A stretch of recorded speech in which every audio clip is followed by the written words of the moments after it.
হযরত নূহ আলাইহিস সালামের জামানায় 40 দিনের বন্যা। এই বন্যার পরে জাহাজ যখন নেমে গেল, তখন তিনি মনে মনে ভাবলেন, আমি তো জোড়ায় জোড়ায় করে সমস্ত প্রাণীগুলি আর মানুষগুলি, কিছু কিছু মানুষ যারা ঈমান এনেছিল তাদের জাহাজে উঠাইছে, কিন্তু একটি বুড়ি আমার উপর ঈমান এনেছিল আর আমি তার ওয়াদা করেছিলাম সাথে করে নিয়ে যাব, আমি তো তার কথা ভুলে গিয়েছি। অনুশোচনা এলো। জাহাজ থেকে নেমে চতুর্দিকে লক্ষ্য করলেন, মানুষ নাই, জনপদ নাই, সব শেষ হয়ে গেছে। পাহাড় পর্বত কাঠ হয়ে পড়েছে, বিল্ডিং গুলি শেষ হয়ে গিয়েছে, কোন জনপদে কোনো প্রাণী নাই, প্রাণী বলতে কিছুই নাই। হঠাৎ দূরে দেখলেন একটা কুড়ে ঘরের মতো দেখা যায়। ভাবলেন, এত বড় বন্যার ভিতরে কুড়ে ঘর কেমনে থাকলো? আস্তে করে হেঁটে গেলেন কুড়ে ঘরের কাছে। ভেতরে মানুষ আছে বলে মনে হলো।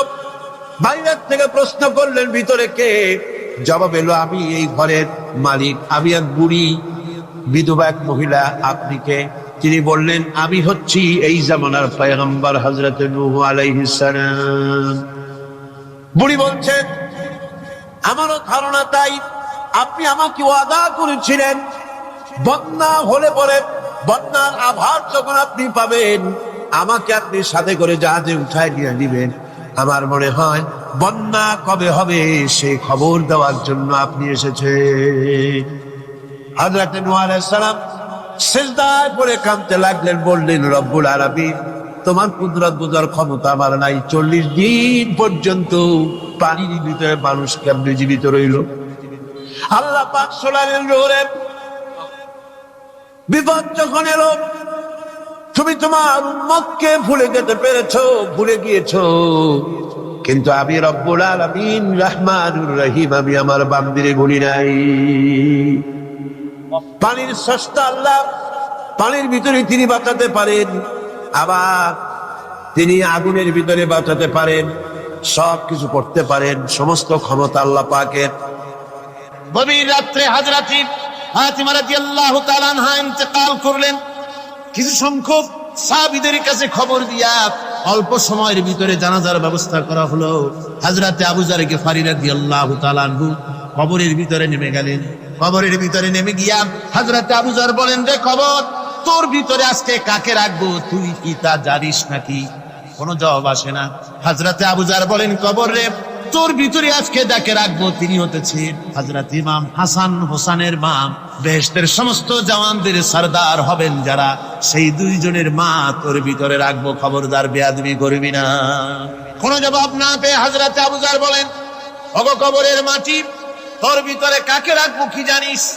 আসাদুল্লাহিল গালিব, দুনিয়ার সমস্ত কাফেরদের বিরুদ্ধে আল্লাহ রাব্বুল আলামিন যাকে বাঘ বানিয়ে পাঠালেন, সেই হযরতে আলী, তার স্ত্রী রেখে যাব, খবরদার বেয়াদবি করবি না।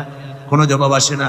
হযরতে আবু যর বলেন, কবরের মাটি, তোর ভিতরে যাকে রাখবো তিনি হলেন খাতুনে জান্নাত, বেহেশতের সমস্ত মহিলাদের সরদারিনী হবেন যে ফাতেমা, তারে রেখে যাব, তোর ভিতরে খবরদার কোনো বেয়াদবি করবি না। আবার হযরত আবু যর বলেন, কবরের মাটি, তোর ভিতরে কারে রাখবো কি জানিস? তোর ভিতরে আজকে যাকে রেখে যেতেছি তিনি হলেন আখেরি জামানার পয়গম্বর, বিশ্বনবী জনাবে মুহাম্মদুর রাসূলুল্লাহ সাল্লাল্লাহু আলাইহি ওয়াসাল্লামের কলিজার টুকরা মা ফাতেমাকে তোর ভিতরে রাখবো, খবরদার কবরের মাটি বেয়াদবি করবি না। কিতাবে এসেছে হযরত আবু যরকে বাড়ি শুনতে পেলেন, আওয়াজ এলো, কি যেন বলতেছে, রে আবু যর, আমি ফাতেমা কি চিনি না, হাসান হোসেনের মা কি চিনি না, আলীর স্ত্রী চিনি না, রাসূলের মেয়ে মা ফাতেমা কি চিনি না। আমল যদি ভালো হয় আমার ভিতরে, আমল ভালো নিয়ে যে আসবে শান্তিতে থাকবে, আর আমল যদি খারাপ হয় আমার ভিতরে, তার অবস্থা চূড়ান্ত হয়ে যাবে। আমার ভাইরা, আমার বন্ধুগণ, আমলের উপরে ভিত্তি করে কিয়ামতের দিন নাজাত হবে। আমল যদি খারাপ হয়ে যায়, কিয়ামতের দিন কেউ তাকে বাঁচাতে পারবে না। এই জন্য কিয়ামতের ময়দানে, হাসরের দিনে আল্লাহর হাবিব জনাবে মুহাম্মদ রাসূলুল্লাহ সাল্লাল্লাহু আলাইহি ওয়াসাল্লাম সিজদায় পড়ে কাঁদতে থাকবেন। আল্লাহ রাব্বুল আলামিন বলেন, হাবিব রে, আপনি কাঁদেন কেন? আজকে তো আপনার কাঁদার দিন না, আমি আপনাকে মাকামে মাহমুদ দান করেছি। আমি আপনাকে কাউসার দান করেছি। আপনার আজকে সম্মানের দিন, মর্যাদার দিন, কান্দেন কেন? আল্লাহর হাবিব বলবেন, রব্বুল আলামিন মাকামে মাহমুদ পেয়েছি, কাউসার পেয়েছি, কান্দি এই জন্য আমি দেখতে পাচ্ছি আবার সামনে দিয়া ফেরেশতারা আমার উম্মতগুলি জাহান্নামের দিকে নিয়ে যায়। আল্লাহ রাব্বুল আলামিন বলবেন, ওগো আমার হাবিব, আমি আপনাকে ক্ষমতা দিলাম, আপনার জান্নাতি উম্মতগুলি আপনি বেছে নেন। আল্লাহর হাবিব তার জান্নাতের উম্মতগুলি বাঁচতে থাকবেন। হযরত আয়েশা বলেন, ইয়া রাসূলুল্লাহ, কিয়ামতের ময়দানে লক্ষ কোটি কোটি মানুষের ভিতরে আপনার জান্নাতি উম্মত আপনি চিনবেন কি করে? হুজুর বলেন, আয়েশা, কোন একটি ঘোড়ার কপাল যদি থাকে সাদা, এই সাদা কপালওয়ালা ঘোড়াটা যদি অসংখ্য ঘোড়ার ভিতরে যদি হারিয়ে যায়, তাহলে সাদা কপালওয়ালা ঘোড়ার মালিক তার ঘোড়াকে পাবে কিনা বলো? হযরত আয়েশা বলেন, হুজুর অনায়াসে পাবে। আল্লাহ রাব্বুল আলামিনের হাবিব বলেন, আয়েশা রে, কিয়ামতের ময়দানে আমার যেই উম্মতেরা নামাজি ছিল, দিনদার ছিল, পরেজগার ছিল, দুনিয়ার বুকে ঈমান নিয়ে যারা চলাফেরা করেছে, আমার দিন কায়েমের আল্লাহর দ্বীনের জন্য যারা কাজ করেছে, ওদের চেহারা নূর চমকাতে থাকবে, ঈমানের নূর কিয়ামতের দিন চমকাতে থাকবে। সেই ঈমানের নূর দেখে দেখে আমি আমার জান্নাতি উম্মতগুলি আমি বেছে নেব। হযরত ফাতিমা রাদিয়াল্লাহু তাআলা আনহাকে রাসূলুল্লাহ সাল্লাল্লাহু আলাইহি ওয়াসাল্লাম অত্যন্ত ভালোবাসতেন, মহব্বত করতেন তার স্ত্রীদেরকেও। তার স্ত্রীরাও রাসূল করিম সাল্লাল্লাহু আলাইহি ওয়াসাল্লামকে ভালোবাসতেন প্রাণ উজাড় করে দিয়ে। নবীজি বলেছেন, কন্যার পিতাদেরকে গালি দিও না। অনেকে টিটকারি করে, বারবার মেয়ে হয় ছেলে একটাও হয় না, সেই জন্য টিটকারি বটকারি করে। আল্লাহর নবী বলেছেন, মেয়ের পিতাকে গালি দিও না, ঠাট্টা করো না, যেহেতু আমি মুহাম্মদ রাসূলুল্লাহ সাল্লাল্লাহু আলাইহি ওয়াসাল্লাম, আমি মেয়েদের পিতা, আমি নিজে মেয়েদের পিতা। খাও না, মেয়েদের পিতাকে গালি দিও না। রাসূলুল্লাহ বলেছেন, আকাশের নিচে জমিনের উপরে খাদিজার মতো মহিলা আর নাই। সেই হযরতে খাদিজা রাসূলের 4টি মেয়ে পেটে ধারণ করেছিলেন। সুবহানাল্লাহ। মেয়ের প্রতি রাসূলুল্লাহ যথেষ্ট মহব্বত করতেন, মেয়েকে খুব ভালোবাসতেন হুজুর সাল্লাল্লাহু আলাইহি ওয়াসাল্লাম। হুজুরের কলিজার টুকরা ছিলেন মা ফাতিমা রাদিয়াল্লাহু তাআলা আনহা। হুজুর যখন কোথাও যেতেন, সকলের শেষে দেখা করতেন ফাতেমার সঙ্গে, আর বিদেশ থেকে সফর করে এসে সকলের আগে দেখা করতেন ফাতেমার সঙ্গে। সুবহানাল্লাহ। রাসূলুল্লাহ আরো বলেছেন, তোমরা যখন বাজারে যাবে বা ব্যবসা করতে যাবে বা বিদেশে যাবে, আসার সময় যে সব হাদিয়া নিয়ে আসো। আমরা যখন বাইরে যাই, বাজারে যাই, কিছু হাদিয়া আনি না, জামা কাপড় চকলেট ইত্যাদি আমরা আনে থাকি। রাসূলুল্লাহ বলেছেন, হাদিয়াগুলি তোমরা যারা বিদেশে যাও, বাজারে যাও, হাদিয়া আনবে, আর এনে ঘরের মধ্যে ঢুকে তা শুরু করবে মেয়েকে দিয়ে। প্রথমে দেবে মেয়েকে। সুবহানাল্লাহ। মেয়ের মর্যাদা ইসলামে সব চাইতে বেশি। কোন যুগে? যে যুগে মেয়ে হলে পরেই মাটির নিচে ঘেরে রাখতো, আছাড় মেরে মেরে ফেলে দিত। কোন অপরাধে তাদেরকে হত্যা করা হলো, আল্লাহ পাক কোরআনে কারীমের মধ্যে বলেছেন, তাদের অপরাধ আর কিছু না, তারা নারী, এই জন্য তাদেরকে মেরে ফেলা হতো। রাসূলুল্লাহ তাদের ইজ্জত দিলেন। সুবহানাল্লাহ। রাসূলুল্লাহ সম্মান দিলেন, ইজ্জত দিলেন তাদের। কন্যা হিসাবে নারীর এই মর্যাদা। ফাতেমাকে রাসূল এত ভালোবাসতেন, ইন্তেকালের সময় হযরত ফাতেমা কাঁদতে কাঁদতে বেহুশ হয়ে যাওয়ার উপক্রম হয়ে রাসূলুল্লাহ হযরত ফাতেমাকে ইশারা দিলেন। হযরত ফাতেমা তার কান নিয়ে রাসূলুল্লাহর মুখের কাছে লাগাই দিলেন। আল্লাহ নবী কি যেন বললেন কানে কানে, হযরত ফাতেমার কান্না বন্ধ হয়ে গেল। হযরত আয়েশা বলেন, মা, রাসূলুল্লাহ তোমার কানে কানে কি বলল আর তোমার কান্না বন্ধ হয়ে গেল? হযরত ফাতেমা বলেন, ইয়া আম্মা জান, আমার আব্বা আমার কানে কানে বলল, মা ফাতেমা তুই কাঁদিস না, তোর কান্না আমার বরদাস্ত হয় না, তোমাকে কাঁদতে হবে না। আমি তোমাকে সুসংবাদ দিয়ে দিতেছি, আমি মরে যাওয়ার পর সর্বপ্রথম তোমার সাথে আমার দেখা হবে। রাসূলুল্লাহর এই ভবিষ্যৎবাণী হযরত ফাতেমা বুঝতে পেরেছেন যে হুজুরের ইন্তেকালের পরে আমার বেশি দেরি হবে না, আমিও তাড়াতাড়ি হুজুরের সাথে শামিল হতে পারবো। হুজুরের ইন্তেকালের 6 মাস পরেই হযরত ফাতেমা রাদিয়াল্লাহু তাআলা আনহা ইন্তেকাল করেছেন। কন্যা হিসেবে নারীর মর্যাদা ইসলাম অনেক অনেক গুণে বাড়িয়ে দিয়েছে। এই কন্যা শিশু, কৈশোর, যৌবন পেরিয়ে যখন যৌবনে তার বিয়ে হয়ে যায়, আল্লাহ রাব্বুল আলামিন তখন বলেন, ওয়া মিন আয়াতিহি আন খালাকা লাকুম মিন আনফুসিকুম আজওয়াজান লিতাসকুনু ইলাইহা ওয়া জাআলা বাইনাকুম মাওয়াদ্দাতান ওয়া রাহমা। আল্লাহ পাক বলেন, আমার নিদর্শনের ভিতরে এটিও একটি নিদর্শন, আমি তোমাদের থেকে তোমাদের জোড়া তৈরি করেছি, তোমাদের স্ত্রীদেরকে তৈরি করেছি, তোমাদের সাথে তোমাদের স্ত্রীর ভালোবাসা সৃষ্টি করেছি, মহব্বত সৃষ্টি করেছি। এই মহব্বত আমি আল্লাহ তৈরি করেছি। আর যখন বুড়ো হয়ে যায় মানুষ, স্বামী স্ত্রী যখন বুড়ার বুড়ি হয়, তখন আর ভালোবাসা থাকে না, তখন ওই ভালোবাসা সহৃদয়তার করুণায় আমি আল্লাহ পরিণত করে দেই। বুড়ার জন্য তখন বুড়ি ছাড়া আর উপায় নাই, বুড়িরও আর বুড়া ছাড়া উপায় নাই। তখন ভালোবাসা কোনো বিশেষ কোনো অর্থ নিয়ে ভালোবাসা নয়, তখন একের উপরে অন্য একদম নির্ভরশীল হয়ে পড়ে। আল্লাহ পাক বলেন, এই অবস্থা আমি আল্লাহ সৃষ্টি করে দেই। সুবহানাল্লাহ। স্ত্রীকে রাসূলুল্লাহ কত ভালোবাসতেন। আল্লাহ নবী বলেছেন, আমার কাছে তিনটা জিনিস প্রিয়, একটা হচ্ছে সুগন্ধি, একটা হচ্ছে নামাজ, আরেকটা হচ্ছে স্ত্রী। সুবহানাল্লাহ। স্ত্রী আমার কাছে প্রিয়। হুজুর বলেছেন, তোমাদের মধ্যে সেই ব্যক্তি উত্তম যে ব্যক্তি তার স্ত্রীর কাছে উত্তম। আমি আমার স্ত্রীদের কাছে উত্তম ব্যক্তি। সুবহানাল্লাহ। রাসূলুল্লাহ স্ত্রীকে কত ভালোবাসতেন। বিশ্বনবী রাজনৈতিক কর্মকাণ্ড চালাচ্ছেন, যুদ্ধের দামামা বাজতেছে, চতুর্দিকে কত অশান্তি, সবকিছু চলছে, স্ত্রীর হক আদায় করতে ভুলে যাননি। রাতের বেলায় হযরত আয়েশার বয়স কম, তাকে নিয়ে রাসূলুল্লাহ একটু সুযোগ পেয়েছেন, বলছেন, আয়েশা সব তো ঘুমিয়ে, চলো আমরা একটু দৌড়াই। ওই যে দূরে একটা জিনিস দেখা যায়, দৌড় দাও, দেখি কি আগে যায়। দুজনে দৌড় প্রতিযোগিতা করলেন। দৌড় প্রতিযোগিতায় হযরত আয়েশা ফার্স্ট হলেন, হুজুর পিছনে পড়ে গেলেন। হযরত আয়েশা খুব আনন্দ করলেন যে আপনি কিন্তু আমার সাথে দৌড়ে পারলেন। পরবর্তী কিছু কাল যাওয়ার পর হযরত আয়েশা বলেন, হুজুর আজকে আবার বললেন যে চলো আয়েশা একটু দৌড়াই। হযরত আয়েশা বলছেন যে সেদিনের তুলনায় আমার শরীর একটু, আমি মুটিয়ে গেছি, শরীরটি স্থূল হয়েছে, আমি আজকে দৌড়ালাম কিন্তু পারলাম না। রাসূল আগে চলে গেলেন, আমি হাঁপাতে হাঁপাতে যখন হুজুরের কাছে চলে গেছি, হুজুর তখন মুস্কি হেসে আমাকে বললেন, আয়েশা ওই সেই দিনের জবাব আজকে দিয়া দিলাম। সুবহানাল্লাহ বিহামদিহি, সুবহানাল্লাহ বিহামদিহি। বিশ্ব নবী কত বড় আদর্শ বিশ্ব মানবতার জন্য। তিনি বলেছেন, আরাফাতের ময়দানে রাসূলুল্লাহ বলেছেন, তোমরা যেমন পড়বে তোমার স্ত্রীদেরকে তেমন পড়াবে, তোমরা যেমন খাবে তোমার স্ত্রীদেরকে তেমন খাওয়াবে, স্ট্যান্ডার্ড মেনটেন করবে। তুমি ভালো দামের কাপড় পরবে, স্ত্রীকে খারাপ দিবে তা নয়। অধিকার দুজনেরই সমান, স্বামী এবং স্ত্রী সমান অধিকার। কিন্তু আমরা তা বুঝতে পারি না, বুঝতে চাই না। আমরা অনেকে মনে করেছি বিয়ে যখন করছি তখন আমি তো নওয়াবজাদা নসরুল্লাহ খান, আর বউ তো কেনা দাসী না, সে কিন্তু দাসী না, তার মর্যাদা আছে, তার সম্মান আছে, তার সম্মান আপনাকে দিতে হবে। রাসূলুল্লাহ দিয়েছে, আপনাকেও দিতে হবে। রান্না বান্না হতে দেরি হয়, কত গালাগালি শুনতে হয় নারীকে।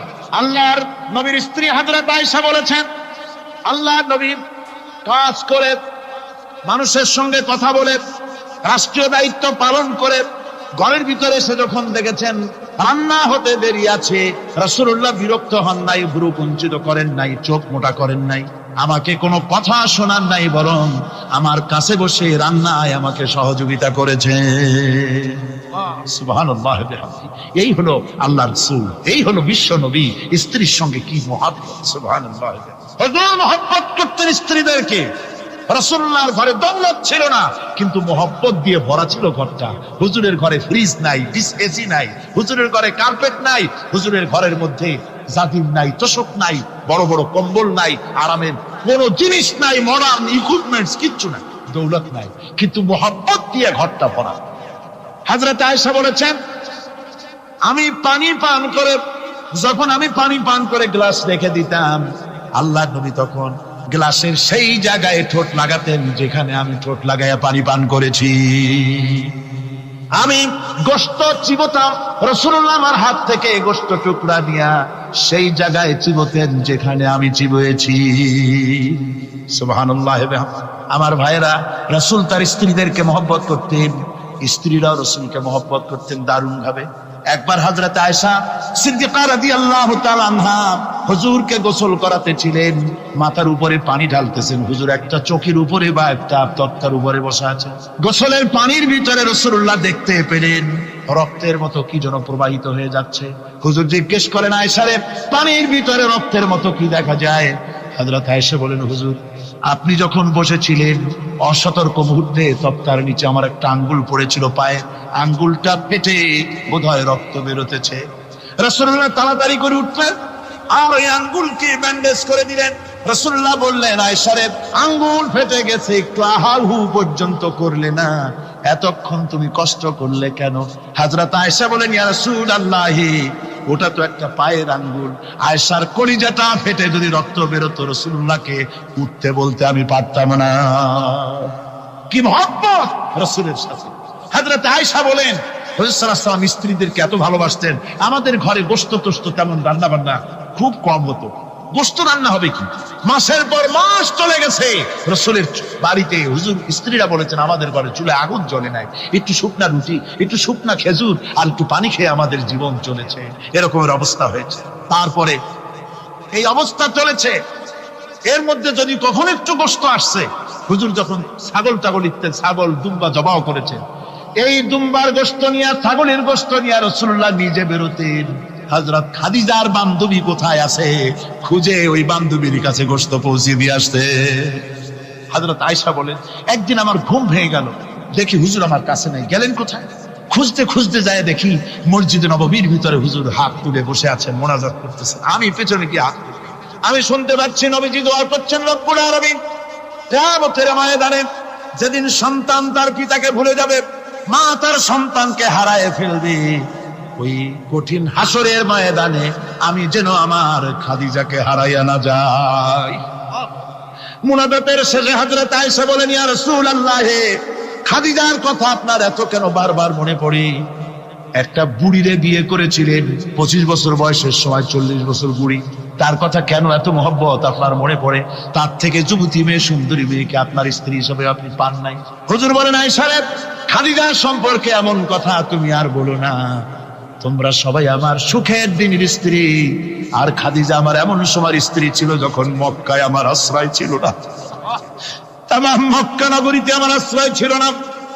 খাদিজার সঞ্চিত সমস্ত ধনরাশি ইসলাম কবুল করার পর দুহাতে খাদিজা বিতরণ করে দিয়েছে।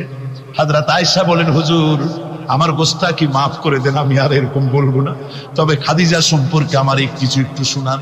হুজুর বলেন, আয়েশা রে শোনো, গভীর রাত যত রাত হোক না কেন, ইসলামের দাওয়াত দিয়ে দিয়ে গভীর রাত্রে আমি যখন বাসায় ফিরেছি, ঘরে এসেছি, দরজায় একটা মাত্র ডাক দিয়েছি, খাদিজা, অমনি দরজা খুলে গেছে। আমি জিজ্ঞেস করেছি, খাদিজা রে, যত রাত্রে আসলাম, যতবার আসলাম, একটা ডাকের বেশি লাগলো না, তুমি কি ঘুমাও না?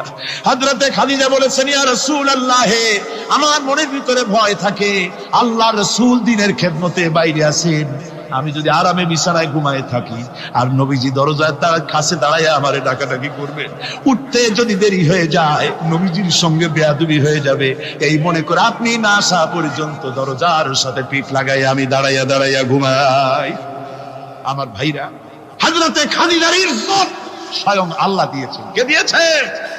হাদিস শরীফে এসেছে, রাসূলুল্লাহ জাবালে নূরে বসা, গারে হেরার ভিতরে বসা, হযরতে জিবরাইল রাসূলুল্লাহর সঙ্গে কথা বলতেছেন।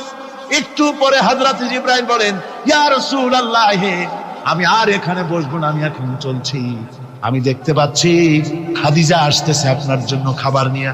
খাদিজা যখন আপনার কাছে পৌঁছে যাবে, আপনি খাদিজাকে শোনায় দিবেন আল্লাহ রাব্বুল আলামিন খাদিজাকে সালাম জানাইছে। সুবহানাল্লাহ। রাসূলুল্লাহর কাছে হযরতে খাদিজা যখন আসলেন, হুজুর বললেন, খাদিজা, আজকে তোমার জন্য দারুণ সুখবর। বলে কি? বলে আল্লাহ পাক, জিবরাইল কেমন উঠে গেল আমার কাছ থেকে, জিবরাইল বলে গেল আল্লাহ তোমাকে সালাম বলেছে।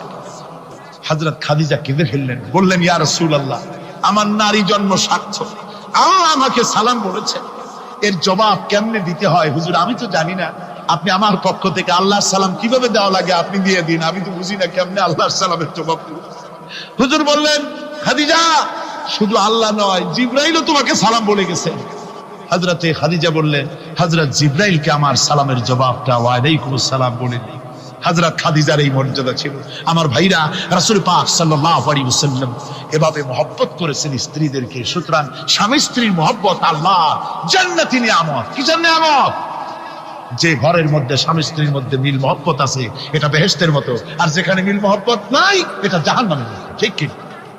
সুতরাং মহব্বত করুন, বেশি বেশি স্যাক্রিফাইস করুন, বেশি বেশি স্যাক্রিফাইস। নারীদের ব্যাপারে বলা হয়েছে, পুরুষকে বলা হয়েছে অধিকার আদায় করো, সব ব্যাপারে সমান অধিকার। কিন্তু নারীকে একটা ব্যাপারে বলা হয়েছে, নারী শোনো, পুরুষের মর্যাদা তোমার চাইতে আল্লাহ রাব্বুল আলামিন বেশি দিয়েছেন। আর রিজালু কাওয়ামুনা আলান নিসা, নারীদের উপরে পুরুষের প্রাধান্য আল্লাহ পাক দান করেছেন। একদিন একজন সাহাবী বলেছিলেন, ইয়া রাসূলুল্লাহ, জংলি উট দেখলাম আপনার পায়ের উপরে সিজদায় পড়ে গেল, আপনি যদি আমাদেরকে অনুমতি দিতেন না আপনাকে আমরা সিজদা করতাম। আল্লাহ নবী বললেন, মানুষ মানুষকে সিজদা করা এ পারমিশন যদি আমি দিতাম তাহলে দুনিয়ার সমস্ত স্ত্রীদেরকে বলতাম তারা যেন তাদের স্বামীকে সিজদা দেয়। স্বামীর মর্যাদা এখানে বেশি। সুতরাং অধিকার সমান, কোনো সন্দেহ নাই, কিন্তু স্বামীর একটা আলাদা মর্যাদা আছে, সেই সম্মানও তাকে দিতে হবে। এরপরে এই সমান অধিকারের ভিত্তিতে স্বামী স্ত্রী চলতে থাকে, মাঝখানে আল্লাহ পাক তাদেরকে সন্তান দান করে। আল্লাহ তাদেরকে, নারীকে লেখাপড়ার অধিকার দিয়েছেন, ইসলাম তাকে লেখাপড়ার অধিকার দিয়েছে, শিক্ষার অধিকার দিয়েছে। হযরত আয়েশা সিদ্দিকা রাদিয়াল্লাহু তাআলা আনহা শিক্ষয়িত্রী ছিলেন, হাফেজা ছিলেন, হাদিসের হাফেজা ছিলেন, কোরআনের হাফেজা ছিলেন, হাজার হাজার সাহাবায়ে কেরামদের তিনি উস্তাদ ছিলেন। সুবহানাল্লাহ। নারীদের ব্যাপারে অধিকাংশ মাসালা হযরত আয়েশা সিদ্দিকা রাদিয়াল্লাহু তাআলা আনহার অবদান। সুবহানাল্লাহ। নারী যুদ্ধ করেছে, যুদ্ধের ময়দানে নারীর অধিকার আছে। নারী চাকরি করতে পারবে, নারী ব্যবসা করতে পারবে, নারী লেখাপড়া করতে পারবে, নারী সেনাবাহিনীতে যেতে পারবে, নারী সব করতে পারবে, কিন্তু পর্দার মধ্যে। জনৈক সাহাবী ইসলাম গ্রহণ করার পরও রাসূলুল্লাহ সাল্লাল্লাহু আলাইহি ওয়াসাল্লামের কাছে অনুশোচনা করছিলেন তার কন্যা সন্তান নিজ হাতে হত্যা করার জন্য। আমাদের প্রিয় নবী এ কথা শুনে কেঁদে ফেললেন। একটা লোক গিয়ে কাঁদতেছিল মুসলমান হওয়ার পরও। হুজুর কয়, কান্দো কেন? কই যে এই যে আমার গুনাহ কি মাফ হয়েছে? হুজুর বলেন, হ্যাঁ মাফ হয়ে গেছে। কলেমা পড়ছো, মাফ হয়ে গেছে। কয় যে হুজুর আমি তো মারাত্মক গুনাহ করছি। বলে কি? বলে আমার একটা মেয়ে, সেই মেয়েটাকে নিয়ে আমি, ঘটনা লম্বা, আমি সংক্ষেপে বলতেছি, মেয়েটাকে ফাঁকি দিয়া তারে আমি মারবো, বুঝতে দেই নাই আমার বউরে। বললাম চলো বেড়াইতে যাই, মেয়েটা আমার সাথে সাজাই দিয়েছে তার মা, বেড়াতে নিয়ে যাবো এই কথা মনে করে। মেয়েটা কদ্দূর যায়, আবার আব্বা আব্বা বলে আমার দিকে ফিরে আসে, আবার পিছনে থাকে, আবার আব্বা আব্বা বলে জড়ায় ধরে। এইভাবে করতে করতে যখন নির্জন এলাকায় গেলাম, আমি পাহাড়ের পাশে গর্ত খোঁড়া আরম্ভ করলাম। গর্ত কুচি আর মাটি ছিটে এসে আমার দাড়িতে লাগে। বাচ্চা মেয়েটা আমার কাছে এসে দাড়ি দিয়ে ধুল ছাড়ায় দেয়, আব্বা তোমার দাড়িতে ধুল লাগতেছে, তুমি এই কষ্ট করতেছো কেন? মেয়ে তো বোঝে না যে আমি তার জন্য কবর খুঁজতেছি। কবরটা খোঁড়া হয়ে যাওয়ার পর মেয়েটারে বান্ধা শুরু করলাম। মেয়ে এখন কাঁদতেছে, বাবা আমার বান্ধব কেন? আমি তারে বাঁধা জোরে ওর মধ্যে নিক্ষেপ করে দিলাম। মেয়েটা গর্তের মধ্যে বসে চিৎকার করে বলছে, আব্বা তুমি আমারে বাঁচতে দাও, আমি তোমারে বাপ বলে সমাজে হ্যাঁ করবো না, আমি ভিক্ষা করে খাবো, আমার পারু না। লোকটি বলছি, ইয়া রাসূলুল্লাহ, আমার মনে দরদ আসলো। আমি একটা পাথর উঁচু করে আমার মেয়ের বুক লক্ষ্য করে জোরে মেরে দিলাম। বুকটা ফেটে রক্ত ফিনকি দিয়ে উঠলো। আমার মেয়ের বুক থেকে আওয়াজ বেরোলো, আমার কালে যেন এখনো সেই আওয়াজ বাজে। হাদিস শরীফে এসেছে, হুজুরের চোখের পানি দাড়ি ভিজে ভিজে জামার উপরে পড়তেছিল। হুজুর বললেন, না হারে, মানুষও পারে এরকম কাম করতে। পৃথিবীতে নারীর যখন কোনো সম্মান ছিল না, মর্যাদা ছিল না, সেই সময় আমার রাসূল, আমার বিশ্বনবী নারীদেরকে সম্মানের হাত ধরে গর্তের ভিতর থেকে উঠাইয়া রানীর সিংহাসনে বসায় দিলেন। সুবহানাল্লাহ। মায়ের মর্যাদা দিয়ে দিলেন। সুবহানাল্লাহ। নারীরা আমাদের মায়ের জাত, নারীরা আমার কি এর জাত? মায়ের জাত।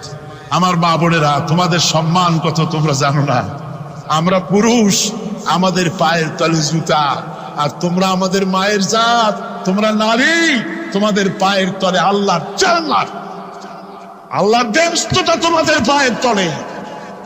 এই সম্মান আল্লাহ তোমাদের দিয়েছে, নবী দিয়েছে। সুবহানাল্লাহ। কর ভাইরা আমার, অধিকার ইসলাম দিয়েছে। বিবাহ যখন হয়, এই বিবাহের সময় এজেন্ট আনতে হয়। আর বিবাহ হচ্ছে বিবাহ বৈঠক, এজেন্ট আনার জন্য ওই যে কি জানি কয় ম্যারেজ রেজিস্ট্রার বা মৌলবি সাহেব, কার অনুমতি আগে না? বলেন কার অনুমতি? তাহলে অধিকার ইসলাম পুরুষে দিল না মেয়ে লোকে দিল?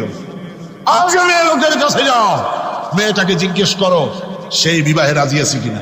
সুবহানাল্লাহ পড়ে এই বিবাহে রাজি আছে কিনা জিজ্ঞেস করো, তার অধিকারই বেশি।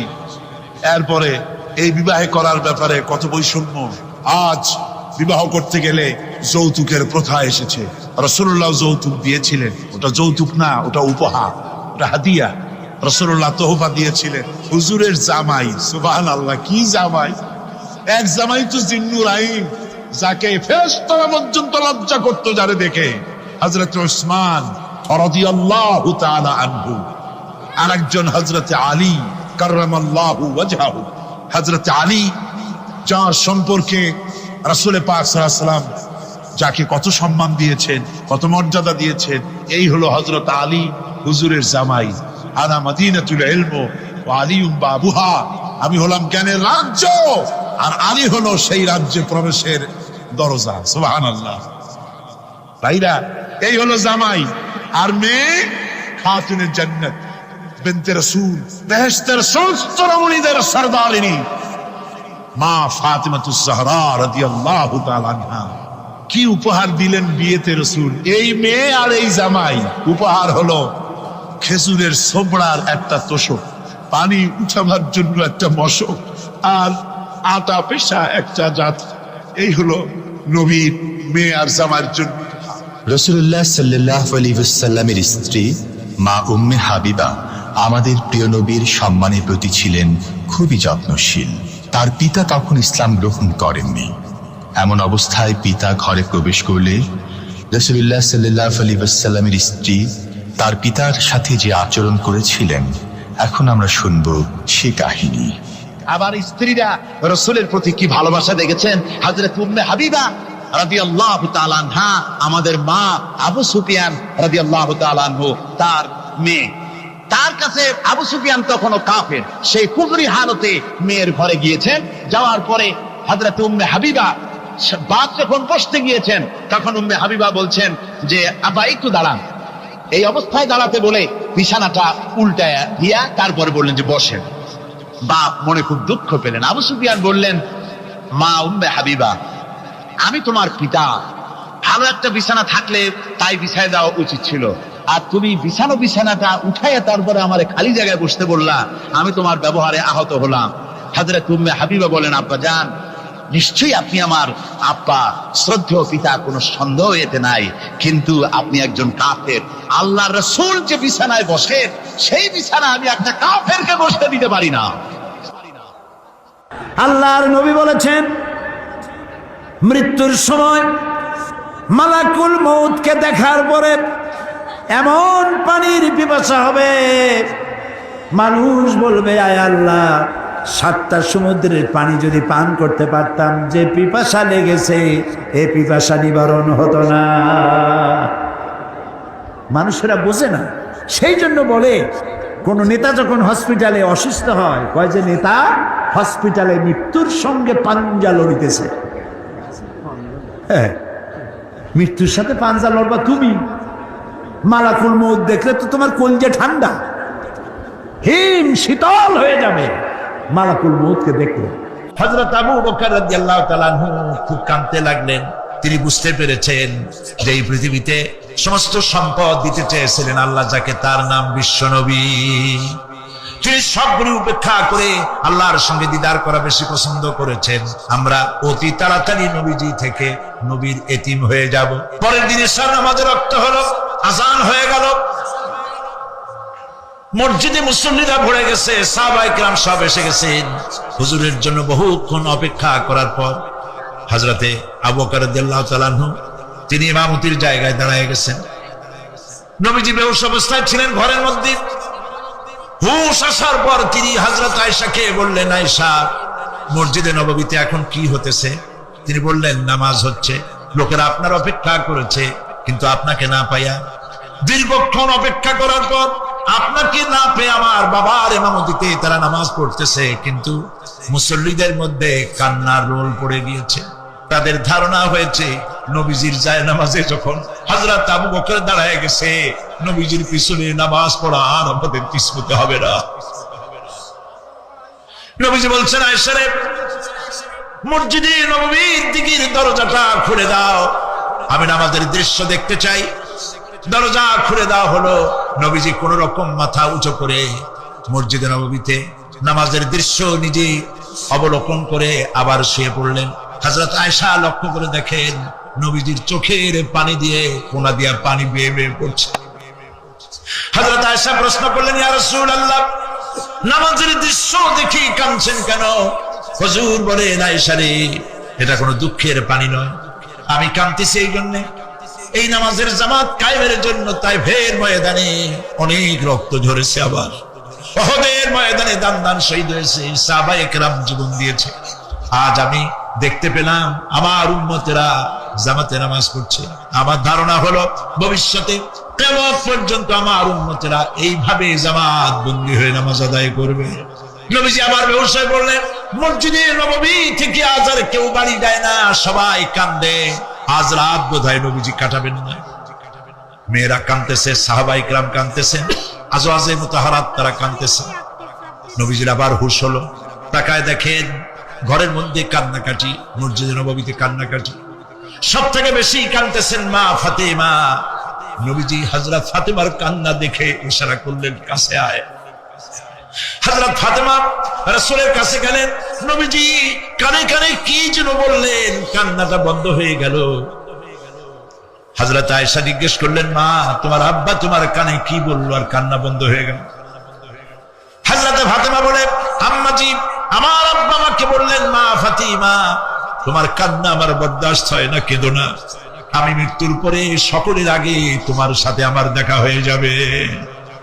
হযরত ফাতেমা বলছেন, আম্মাজি, আমি বুঝতে পেরেছি আমার আব্বার এই কথার অর্থ কি। নবীজির ইন্তেকালের পরে আত্মীয় স্বজনের মধ্যে সবার আগে আমার মৃত্যু হবে, আর আমার পিতার সাথে আমি মিলিত হতে পারবো।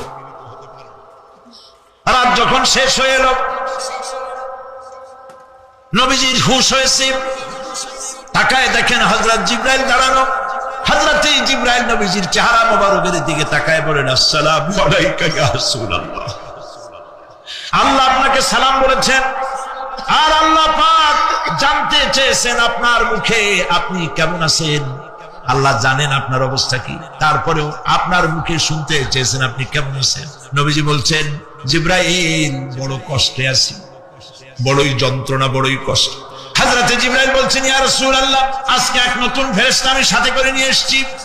এই ফেরেশতা পৃথিবীর কোন নবী অথবা কোন মানুষের কাছে যাওয়ার জন্য অনুমতি চায় না, আজ আপনার কাছে অনুমতি ভিক্ষা চায় কাছে আসার জন্য। ওই ফেরেশতার নাম হচ্ছে মালাকুল মউত। হযরত মালাকুল মউত বলেন, ইয়া রাসূলুল্লাহ, এই পৃথিবীতে আদম আলাইহিস সালাম থেকে নিয়ে পর্যন্ত কোন মানুষের জান কবজের জন্য আমার অনুমতি চাওয়া লাগে নাই, আর কোনোদিন লাগবে না। আজ আমি আসার সময় আল্লাহ বলেছেন, আপনার জান কবজের জন্য আমি যেন আপনার কাছে অনুমতি ভিক্ষা চাই। নবীজি বলছেন, আমি যদি অনুমতি না দেই তো কি হবে? হযরত মালাকুল মউত বলছেন, ইয়া রাসূলুল্লাহ, অনুমতি যদি না দেন আমি ফেরত চলে যাব, আমাকে সেভাবেই বলা হয়েছে। হযরত জিবরাইল বলেন, ইয়া রাসূলুল্লাহ, আল্লাহ রাব্বুল আলামিন আপনার দিদারের ইন্তজার করতেছেন। নবীজি বলছেন, মালাকুল মউত, তুমি জান কবজের কাজ শুরু করো। মালাকুল মউত যখন কাছে এসেছে, রাসূল জিজ্ঞেস করলেন, আয়েশা, ঘরে যে কয়েক টুকরা স্বর্ণ ছিল সেগুলোর কি অবস্থা? ছোট ছোট 6 টুকরা স্বর্ণ ছিল। হযরত আয়েশা বলছেন, হুজুর, আমি এগুলো রেখে দিছি। হুজুর বলছেন, না, রাখতে পারবে না, আমার ইন্তেকালের আগে খয়রাত করে দাও। মুহাম্মদ সাল্লাল্লাহু আলাইহি ওয়াসাল্লাম আল্লাহর কাছে অবস্থায় উঠবে না যে তার ঘরের ভিতরে সোনা ছিল। দিয়ে দাও, খারাপ করে দিয়ে দাও। হযরত মালাকুল মউত রাসূলের জান কবজ শুরু করে দিলেন। রাসূলুল্লাহ জীবনের শেষ কথা বললেন, আসসালাত আসসালাত ওয়া মালাকাত আইমানুকুম। আমার উম্মতেরা বিদায় লগ্নে বলে গেলাম, নামাজ নামাজ নামাজ ছেড়ে দিও। প্রিয় ভাইরা, নবী করিম সাল্লাল্লাহু আলাইহি ওয়াসাল্লাম জীবনের শেষ কথা বলে গেছেন নামাজ। সেই নামাজে আমাদের যত সব অবহেলা, স্ত্রীকে নামাজ পড়ান, বউকে নামাজ পড়ান, ছেলে মেয়েকে নামাজ পড়ান। দোকানদার ভাইরা যখন আজান হয়ে যাবে দোকান বন্ধ করবে, আপনি আপনার কর্মচারীরা নামাজ পড়তে যান। যতটুকু প্রিয় ভাই সব, আল্লাহ রাব্বুল আলামিন পরীক্ষার জন্য আমাদেরকে এই ময়দানে ছেড়ে দিয়েছেন। প্রশ্ন কি হবে আল্লাহ সব বলে দিয়েছেন। প্রশ্ন কি হবে? তোমার যৌবন, এ ব্যাপারে প্রশ্ন করা হবে। কোন পথে ইনকাম করেছো প্রশ্ন করা হবে। কোন পথে খরচ করেছো প্রশ্ন করা হবে। দ্বীনের ইলম যতটুকু হাসিল করেছিলে তার কতটুকু নিজে পালন করেছো, আর দ্বীনের দাওয়াত কতটুকু মানুষের কাছে পৌঁছায়ছো, প্রত্যেকটি ব্যাপারে কিয়ামতে আল্লাহর কাছে জবাব দিতে হবে। আপনি ইচ্ছে করলে দেহটাকে জাহান্নামের জন্য উপযোগী করতে পারেন, ইচ্ছে করলে দেহটাকে জান্নাতের জন্য উপযোগী করতে পারেন। এটি আপনার ইখতিয়ারে আল্লাহ দিয়েছেন। আপনাকে বাধ্য করা হয় নাই যে সেজদা না দিলে ফেরেশতা এসে ঘাড়ের উপরে পিটাবে, সুদ ঘুষ সেবা করলে পরে ঠ্যাং থেকে ভেঙে দেওয়া হবে না। আপনি বাধ্য নন। আপনি সম্মানিত জীব, আল্লাহ সম্মানিত প্রাণী আল্লাহ পাকের, সেই জন্য মানুষকে বাধ্য করা হয় না। অটোনমাস বডি, অটোনমি দেওয়া হয়েছে, আপনাকে স্বাধিকার দেওয়া হয়েছে। চন্দ্র সূর্যের ব্যাপারে স্বাধিকার দেওয়া হয় নাই। রাত এখন 7:35, সূর্যের বাপেরও ক্ষমতা নাই বাংলাদেশে এখন উঁকি মারে, ঠিক কিনা? সে এখন আমেরিকায় রোদ দিচ্ছে, তাপ দিচ্ছে আমেরিকায়। ওকে নির্ধারণ করা হয়েছে যেভাবে, সেইভাবেই করতে হবে। পানি বলেন, পাহাড় বলেন, পাখি বলেন, চন্দ্র বলেন, গ্রহ বলেন, নক্ষত্র বলেন, সব জিনিস বাই হুক অ্যান্ড ক্রুক আল্লাহর হুকুম মানতে বাধ্য।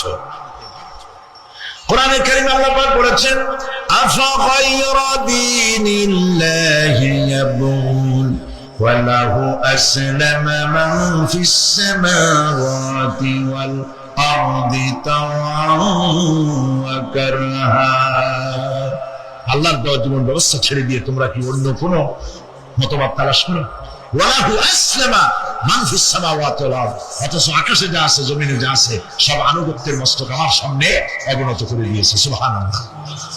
মানুষকে আল্লাহ পাক ইখতিয়ার দিয়েছেন। ইচ্ছে করলে মাহফিলে আসতে পারেন, ইচ্ছে করলে সিনেমা দেখতে পারেন, অসুবিধা নেই।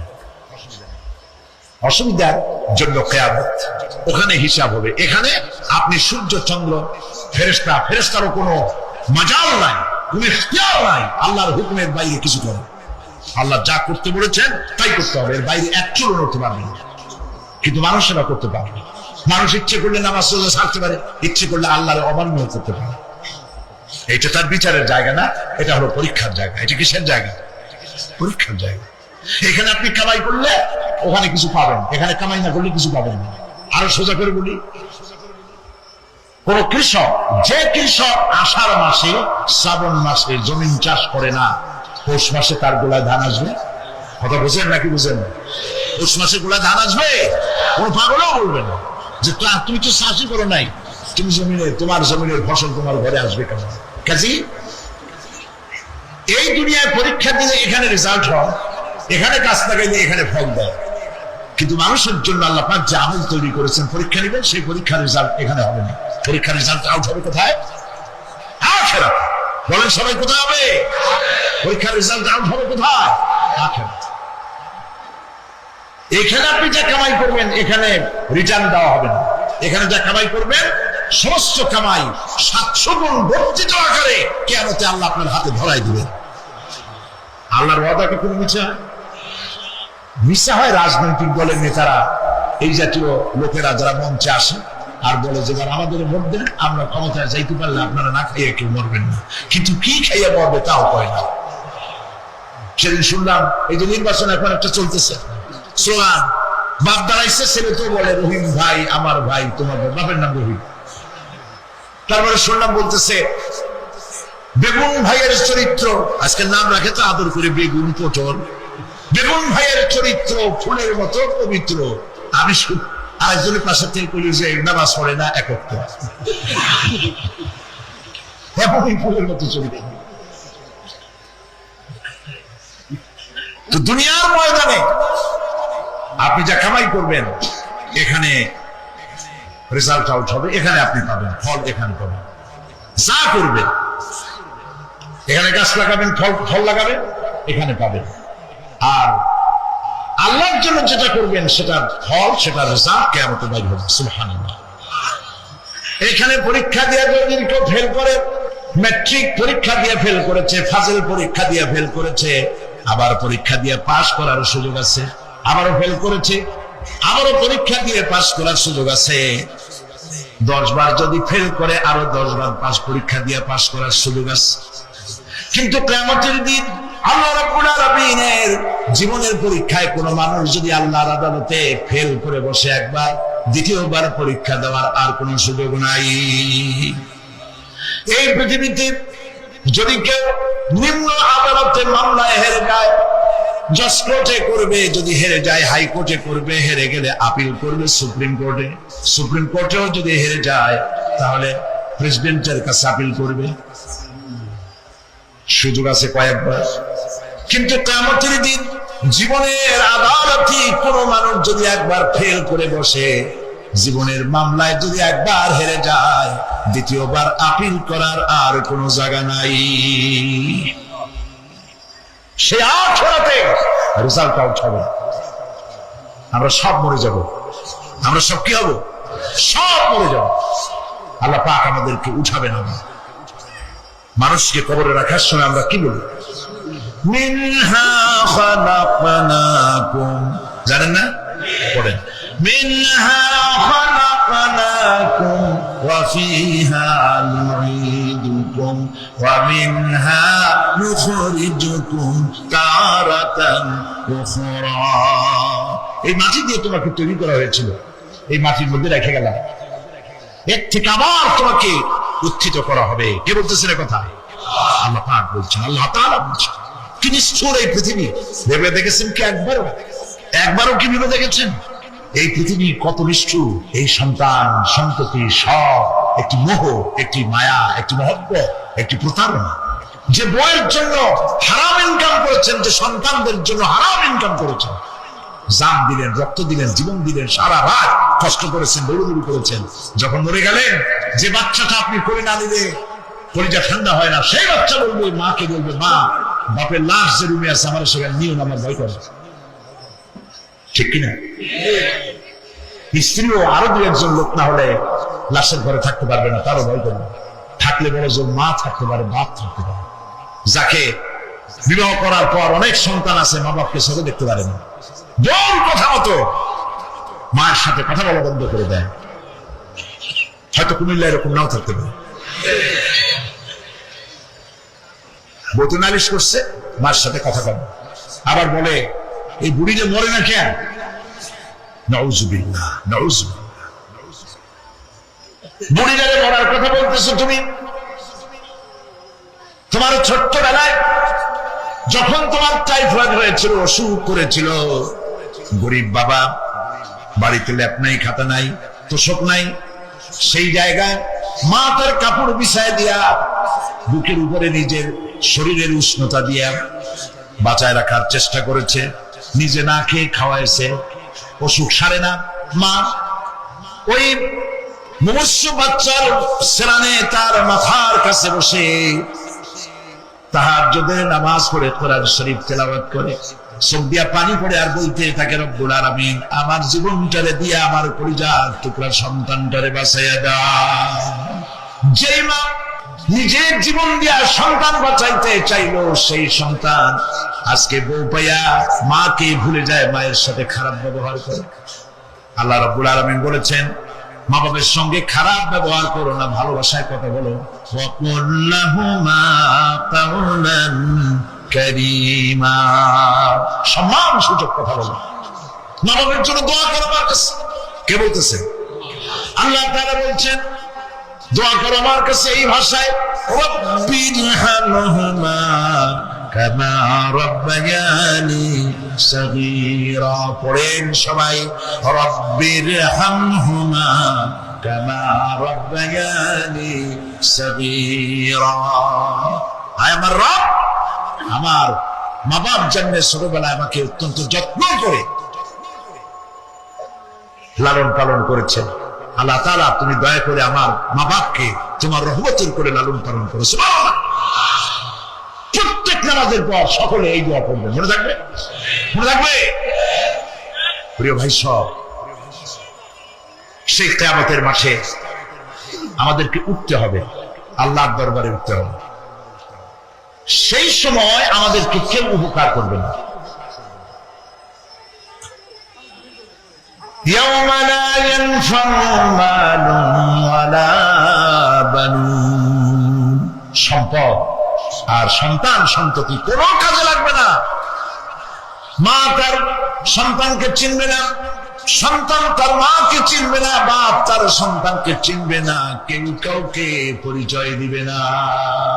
আল্লাহ রাব্বুল আলামিন কোরআন শরীফের ভিতরে বলেছেন, লাশ-শামসু ইয়ামবাগি লাহা আন তুদরিকাল কামারা ওয়ালাল লাইলু সাবিকুন নাহার ওয়া কুল্লুন ফি ফালাকি ইয়াসবাহুন।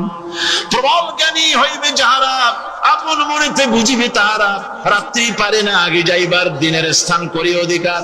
চন্দ্র বাদে না সূর্যের গায়েতে, সূর্য পারে না চন্দ্রকে ধরিতে, যার যে স্থান বহাল রাখিয়া ভ্রমণ করিছে খোদাকে ডরিয়া। একটি নির্ধারিত সময় সীমা পর্যন্ত আপন আপন কক্ষপথে সব দৌড়াদৌড়ি করবে, কারো সাথে অ্যাক্সিডেন্ট হবে না কারো। ওয়াকুল্লুন ফি ফালাকি ইয়াসবাহুন। যা আছে মহাশূন্যে সব ঘুরতেছে। কে বলে? বলেন সবাই, কে বলছে? কোন সূরা? সূরা ইয়াসিন। আবার শুনুন, আল্লাহ পাক ফয়সালা দিচ্ছেন ঘুরে কেডা? শুধু সূর্য ঘোরে না, শুধু চন্দ্র ঘোরে না, আল্লাহ মহাশূন্যে যা রেখেছেন সব ঘুরতেছে, সবই সন্তরণশীল, সব গতিশীল। সুতরাং ফয়সালা তো আল্লাহর কাছ থেকে নিতে হবে। পৃথিবী সৃষ্টি করেছেন, মানব গোষ্ঠী সৃষ্টি করেছেন এবং মানুষের প্রয়োজন মিটিয়েছেন। এই মানুষগুলিকে কে সৃষ্টি করেছে? মানুষ সৃষ্টির ব্যাপারেও দার্শনিকরা মানুষদেরকে বিভ্রান্ত করে। যা কলেজে বিশ্ববিদ্যালয়ে পড়ানো হয়, এই কোরআন শরীফ বিশ্ববিদ্যালয়ে পড়ানো হয়? হ্যাঁ হয়। কয়েকটা আয়াত, কয়েকটা সূরা পরীক্ষায় পাস করার জন্য একটু একটু অপশনাল রেখে দেওয়া হয়েছে। বর্তমান যে শিক্ষা কমিশন, শামসুল হক শিক্ষা কমিশন রিপোর্ট মন্ত্রী পরিষদে অনুমোদন করেছে বর্তমান সরকার। এই শিক্ষানীতিতে বলা হয়েছে ক্লাস 1 থেকে নিয়ে ক্লাস 5 পর্যন্ত ধর্মীয় শিক্ষা দিতে দেওয়া হবে না। তাহলে ক্লাস 5 পর্যন্ত যদি ধর্মীয় শিক্ষা না থাকে, তাহলে ক্লাস 6-7 ওঠার পর আরবি যাওয়ারা বাজাবর বা আনাকুম জানাকুম ছেলেরা পড়বে, মেয়েরা পড়বে? আসল উদ্দেশ্য হলো ইসলাম থেকে জাতিকে দূরে সরাবার জন্য ষড়যন্ত্র। এই সরকারের প্রণীত শিক্ষানীতি আমরা মানি না। আপনারা মানেন? যেই মাদ্রাসা মানুষের চরিত্র সৃষ্টি করে, বর্তমান সরকার সেই মাদ্রাসাগুলি একটা একটা করে ধ্বংস করার পরিকল্পনা গ্রহণ করেছে। সুতরাং আসল শিক্ষা হলো কোরআনের কাছে। আসল শিক্ষা কোথায়? কোরআনের কাছে। কোরআন যদি শিখানো হতো, কোরআন যদি শিখানো হতো কলেজে বিশ্ববিদ্যালয়, তাহলে গতকাল চট্টগ্রাম বিশ্ববিদ্যালয় থেকে যেসব ছেলেরা বিশ্ববিদ্যালয় কর্তৃপক্ষ কর্তৃক বরাদ্দকৃত, হাইজ্যাক করা নয়, বরাদ্দকৃত 4খানা বাস দিয়ে কোরআন শুনতে আসতে চেয়েছিল, বর্তমান সরকারের তথাকথিত সোনার ছেলেরা আসতে দিল না। কোরআন যদি তারা পড়তো, তাহলে কোরআন শরীফ শুনতে তারাও আসতো। কপাল পড়া জোরে বলেন কি? আরো জোরে বলেন কি? কপাল পোড়া। সব ভালো লাগে, কোরআন ভালো লাগে না। এদেরকে শিখানো হয়েছে, আরে তোমরা তো মানুষ না। বলে আমরা কি? তো তোমাদের ডারউইন বাবাজি বলে নাই, শোনো নাই? কি বড় বড় তোমরা বুদ্ধি শুদ্ধি রাখো না। ডারউইন বলেছে, থিওরি অফ ইভলিউশনের মধ্যে বলেছেন মানুষ মানুষ না। বলে কি? মানুষ হলো বান্দর। কপাল পোড়া কি? কপালে লেখা থাকে? কাজে কামে প্রকাশ হয়ে যায়। ডারউইন বলল মানুষ মানুষ না। আলফ্রেড বললেন মানুষ হলো মানুষ মানুষই ঠিক, তবে মানুষ হলো সেক্স সর্বস্ব জীব। সেক্স সমস্যার সমাধান করলে মানুষের সব সমস্যার সমাধান হয়ে যাবে। কার্ল মার্কস বললেন মানুষ হলো পেট সর্বস্ব জীব, পেট সমস্যার সমাধান করে দিলে সব সমস্যা শেষ। আর ডারউইন বললেন মানুষ মানুষই না, মানুষ কি? বলে বান্দর। ওরাং ওটাং শিম্পাঞ্জি আর ব্যাং থেকে মানুষের উৎপত্তি হয়েছে। আমি যখন জীবনের প্রথম শিম্পাঞ্জি দেখলাম, ওরাং ওটাং দেখলাম, তখন আমি মনে করেছি যে ডারউইন খামোখা ভুল করে নাই। এইটা দেখেই ও মনে করেছে যে এই হচ্ছে আমার মাতামহের গোষ্ঠী, এ হলো পিতামহের গোষ্ঠী। আপনারা একটু মাথা কাটায় চিন্তা করেন, মানুষ যদি বান্দর থেকে হবে, আজও বানর ফরেস্ট এরিয়া আছে কিনা বাংলাদেশে? চিল্লায় বলেন আছে কিনা? তো মানুষ যদি বান্দর থেকেই হবে, আপনারা কি কোনোদিন দেখেছেন যে একটা বান্দরের কোমর পর্যন্ত মানুষের মতো হয়ে সারছে? আর কিছুদিন গেলেই পুরো মানুষ হয়ে যাবে। গলা পর্যন্ত মানুষের মতো হয়ে গেছে, আর কদিন গেলেই মানুষ হয়ে যাবে। দেখছেন কখনো? আচ্ছা আপনারা বলেন, পাবদা মাছ আপনারা চট্টগ্রামে কি বলেন? পাবদাই বলেন। পাবদা মাছ দেখতে কি মাছের মতো লাগে? বোয়াল মাছের মতো। কোন পাগলে কি বলছে কথা যে বোয়ালের পূর্বপুরুষ পাবদা? পাবদাগুলি পুটি টুটি খাইয়ে খাইয়ে আস্তে আস্তে বোয়াল হয়ে গেছে, এ কথা কেউ বলে? আচ্ছা শোলের যে ছোট সাইজ, শোল মাছ, গজাল মাছ, এর যে ছোট্ট সাইজ ভর্তা করে খায়, শুটকি বানায় খায়, ওগুলোর কি বলে? টাকি মাছ। এই টাকি মাছ দেখতে শোল মাছের মতো। কেউ পাগলকে আজ পর্যন্ত বলেছে যে শোল মাছের পূর্বপুরুষ টাকি, টাকিগুলা সার মার খাইয়া আস্তে আস্তে শোলে পরিণত হয়ে গেছে? কেউ বলেছে? বলো। ডারউইন কয় বোতল খাইয়ে যে এই মতবাদ লিখছে আল্লাহই ভালো জানে। যে বান্দরের থেকে মানুষ আবিষ্কার হয়েছে, নাউজুবিল্লাহ। এগুলি পড়ানো হয় কলেজে, বিশ্ববিদ্যালয়, তাই আমাদের সোনার ছেলেরা বান্দরামি করে। ওদের যদি পড়ানো হয়তো তোমরা বান্দরের গোষ্ঠী নও, তোমরা মানুষ। মর্যাদা কার বেশি, বান্দরের না মানুষের? এই পৃথিবীর প্রথম মানুষকে আদম আলাইহিস সালাম। আদম হইছেন কি দিয়ে? মাটি দিয়ে। আল্লাহ রাব্বুল আলামিন যিনি মানুষ সৃষ্টি করেছেন, তিনি কোরআন শরীফের ভিতরে বলে দিয়েছেন। আমি প্রথমেই বলেছি, আপনারা লক্ষ্য করুন, এই কোরআন তাবিজের কিতাব নয়, এই কোরআন তদবিরের কিতাব নয়, ঝাড়ফুঁকের কিতাব নয়। কোরআন হলো পৃথিবীর মানুষের জন্য কোড অফ লাইফ, পূর্ণাঙ্গ জীবন বিধান। সবকিছু আল্লাহ পাক কোরআনের ভিতরে বলে দিয়েছেন, কোন জিনিস বাদ দেন নাই।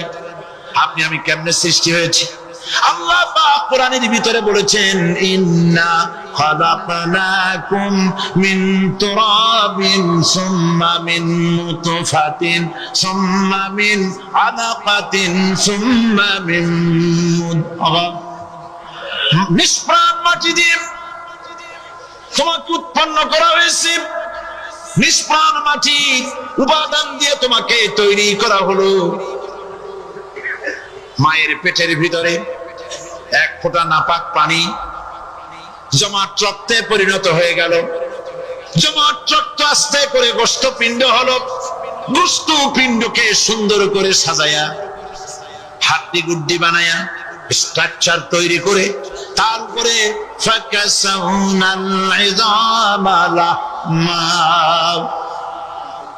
চামড়া দিয়ে গোশত দিয়া সাজায়া সুন্দর করে বানালাম।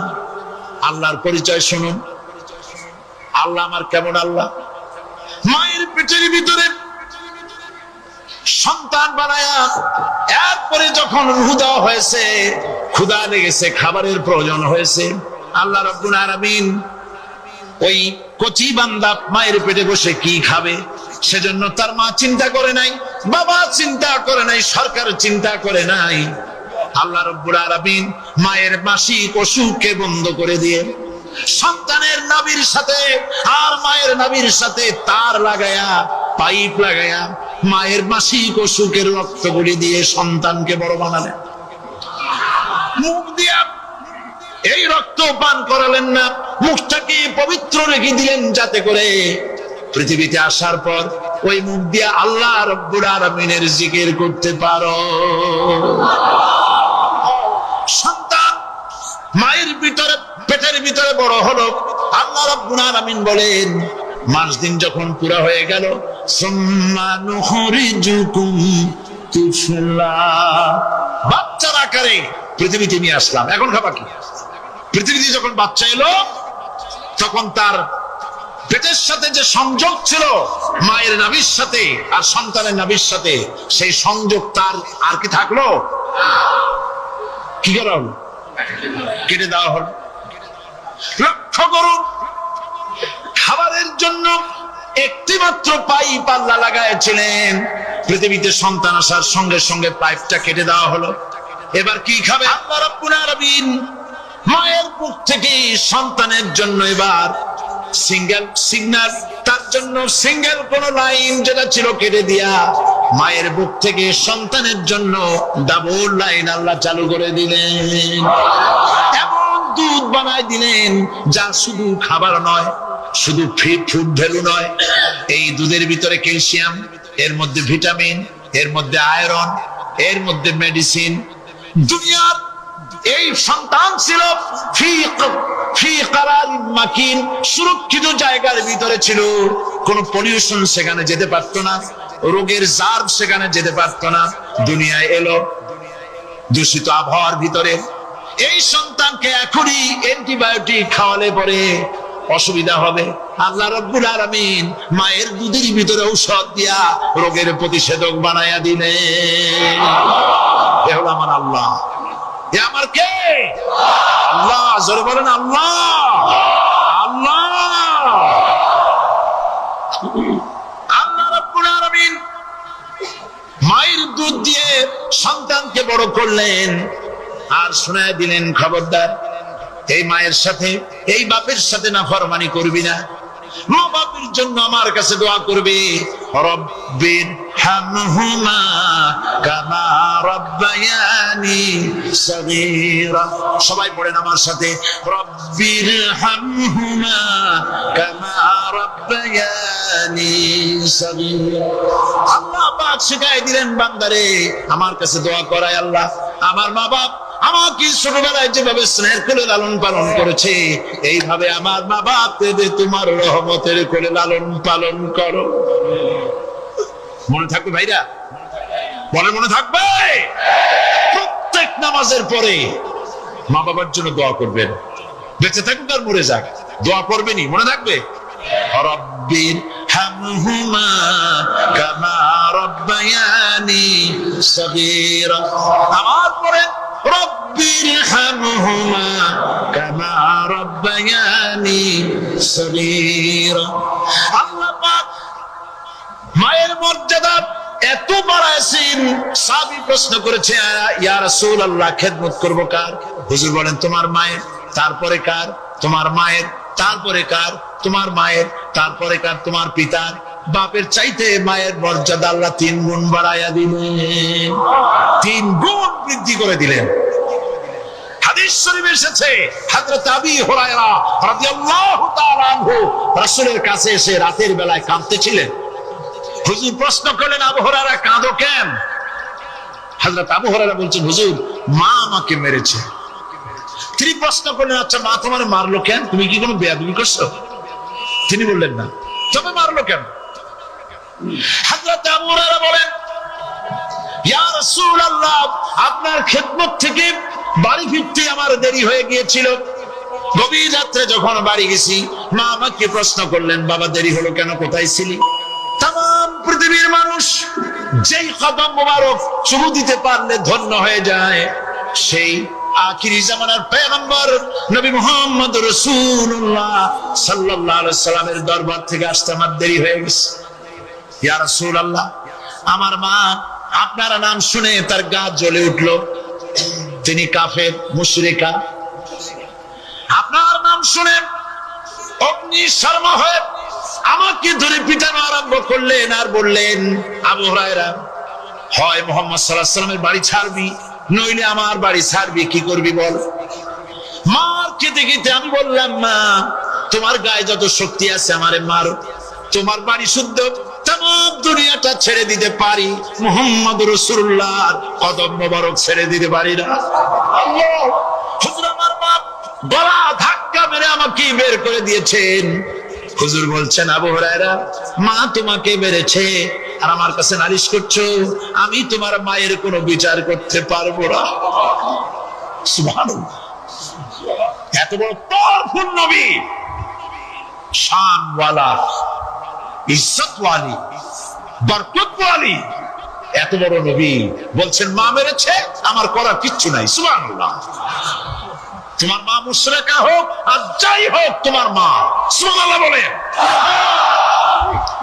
আমার বন্ধুগণ, হযরত আবু হুরায়রা বলেন, ইয়া রাসূলুল্লাহ, মায়ের বিরুদ্ধে কোনো অভিযোগ নিয়ে আমি আপনার কাছে আসি নাই।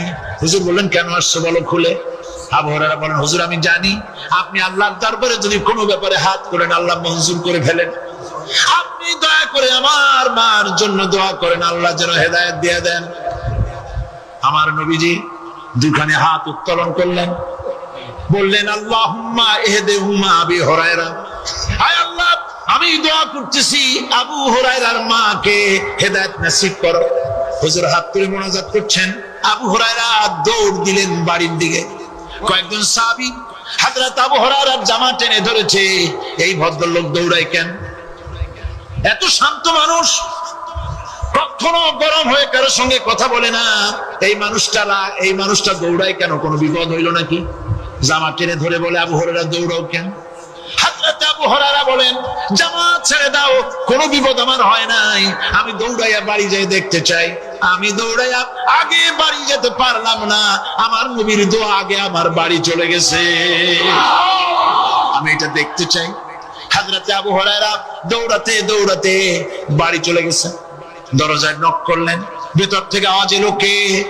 তিনি বললেন, আমি আবু হুরায়রা, মা দরজা খুলে দাও, আমি তোমার সন্তান।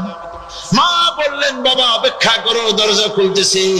হযরত আবু হুরায়রা বলেন, মায়ের গলার আওয়াজের ভেতরে কুফরি কর্কশতা পেলাম না, মায়ের গলার আওয়াজের ভেতরে তাওহীদের নরমিয়াত পেলাম। আমার কাছে মনে হলো আমি আবু হুরায়রা বাড়ি আসার আগে নবীজির দোয়া আল্লাহর আরশে পৌঁছে গেছে। আবু হুরায়রা বলছেন, মা আমার কিছুক্ষণ পরে ঘরের থেকে বেরিয়ে এসেছেন, আমি দেখলাম মায়ের শরীর ভিজা, মাথার চুল দিয়া পানি টপকাচ্ছে। মা আমার বললেন, বাবারে তোমাকে মারার পর আমি নিদারুণ অনুশোচনায় পড়েছিলাম, মনে মনে ভাবলাম, আরে আমার সন্তান আমি কেন মারলাম? সে তো কোনো খারাপ কাজ করে নাই, কোনো খারাপ জায়গায় যায় নাই, এত ভালো মানুষ যার সম্পর্কে লোকেরা খামাখাই মিথ্যা কথা বলে, এই ভালো মানুষটার কাছে গেছে, সেজন্য আমি মারলাম কেন?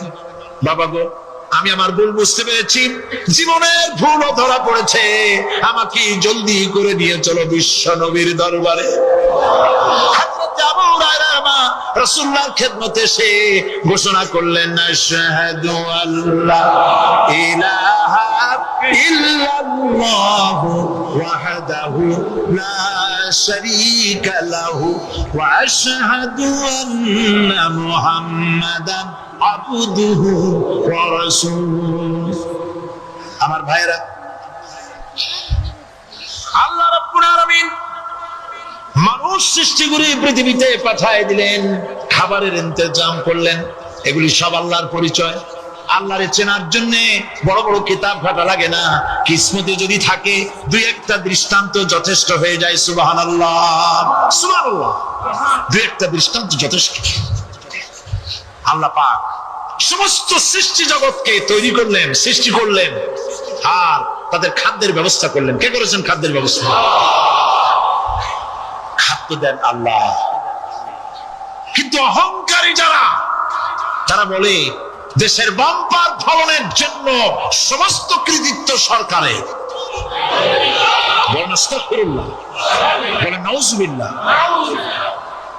এদের একজন বলছিল 3 বছর কিছু দিবার পারুন না,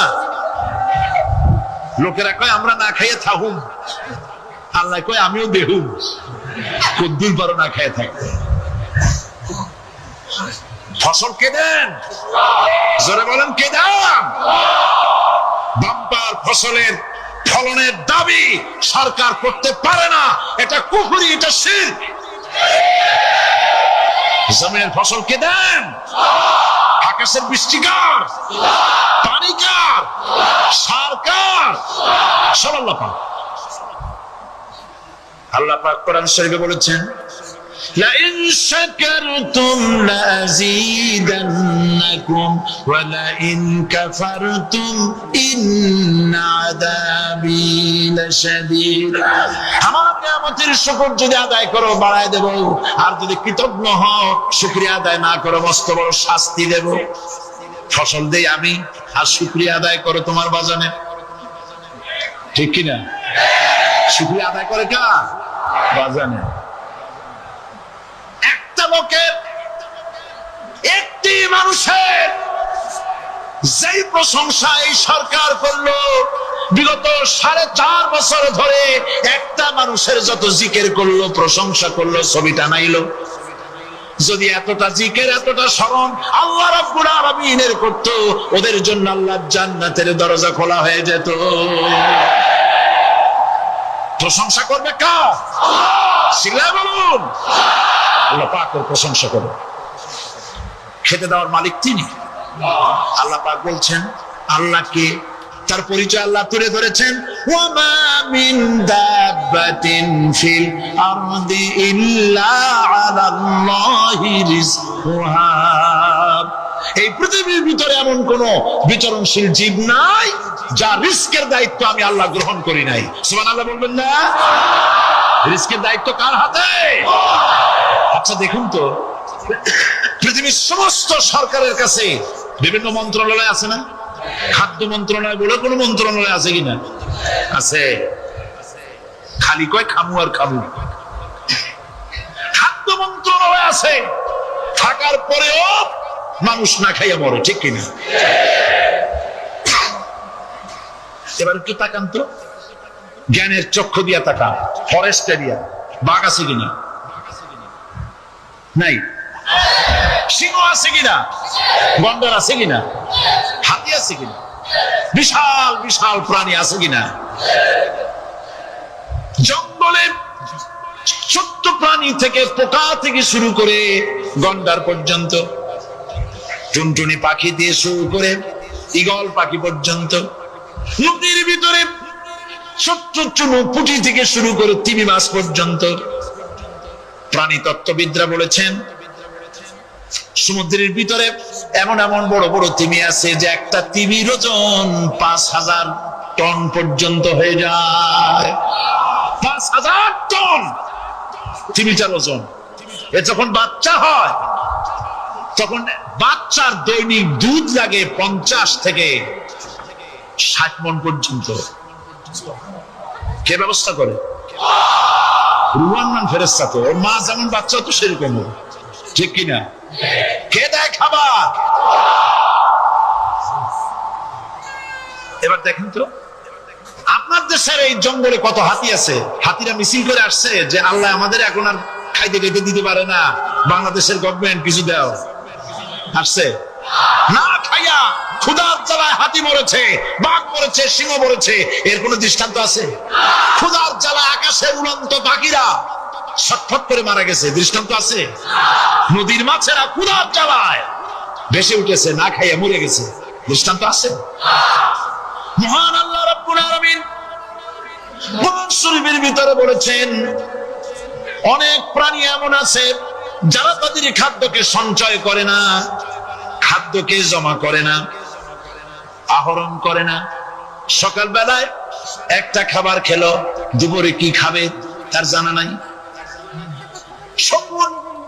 পৃথিবীর মাটি থেকে 3 মাইল উপরে ওড়ে তার চোখকে আল্লাহ পাক এত তীক্ষ্ণ বানিয়ে দিয়েছেন। এই চট্টগ্রামের কোথায় মরা গরু আছে 3 মাইল উপর দিয়ে দেখতে পায়? সুবহানাল্লাহ করতে ইচ্ছে করে না। এই প্রাণীগুলি খাবারগুলি কোন গভর্নমেন্ট জোগাড় করে রাখে নাই। আল্লাহ পাক বলেন সবার খাবার আমি দেই। সকাল বেলায় সমস্ত প্রাণীগুলি, মহাশূন্যে পাখি, পানির ভিতরে মৎস্যরাজি, জঙ্গলের ভিতরে হিংস্র প্রাণী, পোকামাকড় থেকে শুরু করে সবগুলো খালি পেটে সব বেরিয়ে যায়, কারো কোনো খাবারের মজুদ নাই। সন্ধ্যা হতে না হতে সমস্ত প্রাণীগুলির পেট ভরাইয়া আমি আবার যার যার ঘরে বেরায় দেই। মিন দাব্বাতিন ফিল আরদি ইল্লা আলাল্লাহি রিজকুহা। সমস্ত প্রাণীর রিজকের দায়িত্ব আমি আল্লাহর হাতে। কে দেয় রিজক? জোরে বলুন, কে দেন? আল্লাহ। কি খাবেন সব আল্লাহ জোগাড় করে দিয়েছেন। তরি তরকারি জোগাড় করেছেন, মাছ জোগাড় করেছেন, চাউল দিয়েছেন, খাবার দিয়েছেন, গোশত দিয়েছেন, সব দিয়ে দিয়েছেন। আল্লাহ রাব্বুল আলামিন সমস্ত জিনিস দিয়ে মানুষকে আল্লাহ পাক তার জন্য আল্লাহ সব করেছেন। খালাকা লাকুম মা ফিল আরদি জামিআ। এই পৃথিবীতে যা তৈরি করেছে সব তোমার জন্য। এ হচ্ছে আমার আল্লাহ। এ হচ্ছে আমার কে? আল্লাহ। সে আল্লাহ পাক বলছেন, আল্লাহর পরিচয় তিনি স্রষ্টা, তিনি রিজেক দাতা। এবার আইনদাতা কে? আইনদাতা কে? আরো জোরে বলুন। আইনদাতা আল্লাহ হচ্ছে আল্লাহর পরিচয়। ইনিল হুকমু ইল্লা লিল্লাহ আলা লাহুল খালকু ওয়াল আমর। সৃষ্টি যার, আইন চলবে তার।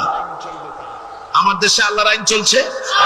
আমাদের দেশের কল কারখানা, ক্ষেত খামার, অফিস আদালত আল্লাহর আইন অনুযায়ী চলে? চলে না। বরং আল্লাহর আইনকে মুছে ফেলার জন্য, নিজেদের আইন সৃষ্টি করার জন্য প্রচেষ্টা চালানো হচ্ছে। আল্লাহর আইন মানুষের জন্য সব থেকে বেশি উপযোগী, কারণ সৃষ্টি করেছেন কে? বলেন, কে করেছেন? আল্লাহ। প্রত্যেকটি মেশিন আপনি যা কিনবেন, রেডিও হোক, টিভি হোক, যে কোনো যন্ত্র হোক, গাড়ি হোক, তার সাথে একটা লিটারেচার, একটা বই তার সঙ্গে দিয়ে দেওয়া হয়। ওই বইয়ের মধ্যে লেখা থাকে এটা কিভাবে চালানো হবে, অপারেট করা হবে, তার সিস্টেম লেখা থাকে। আপনার ইচ্ছা মতো চালাইলে হবে না। এই মানব গোষ্ঠীকে সৃষ্টি করেছেন। এখন আপনি যদি আপনার আইন মতো চালান, তা কি চলবে? চলবে না। আপনি আপনার আইন মতো চালাচ্ছেন, ভালোভাবে চলতেছে? চলতেছে না। স্বরাষ্ট্রমন্ত্রী বলতেছেন সন্ত্রাসীদেরকে মাটির তলা থেকে খুঁজে বের করা হবে, কিন্তু নাকের উপর দিয়ে ব্রিফকেস চুরি হয়ে যায়, উনি তা ধরতে পারেন না। এই হলো আইন। অনাবরত খুন হচ্ছে, অনাবরত সন্ত্রাসী তৎপরতা চলছে। আর ওরা বলছেন আগের থেকে এগুলি চলে আসছে, একজনের খুনের বিচার না হইলে এরকম খুন তো হইতেই থাকবে। তাহলে খুনকে, হত্যাকে, সন্ত্রাসকে সরকার জাস্টিফাইড করছেন। নাউযুবিল্লাহি মিন যালিক। এই জন্য আইন হতে হবে আল্লাহ। আইন হতে হবে কার? চিল্লায় বলেন, আল্লাহ পাকের আইন হতে হবে। আমি একদিন পার্লামেন্টে বলেছিলাম,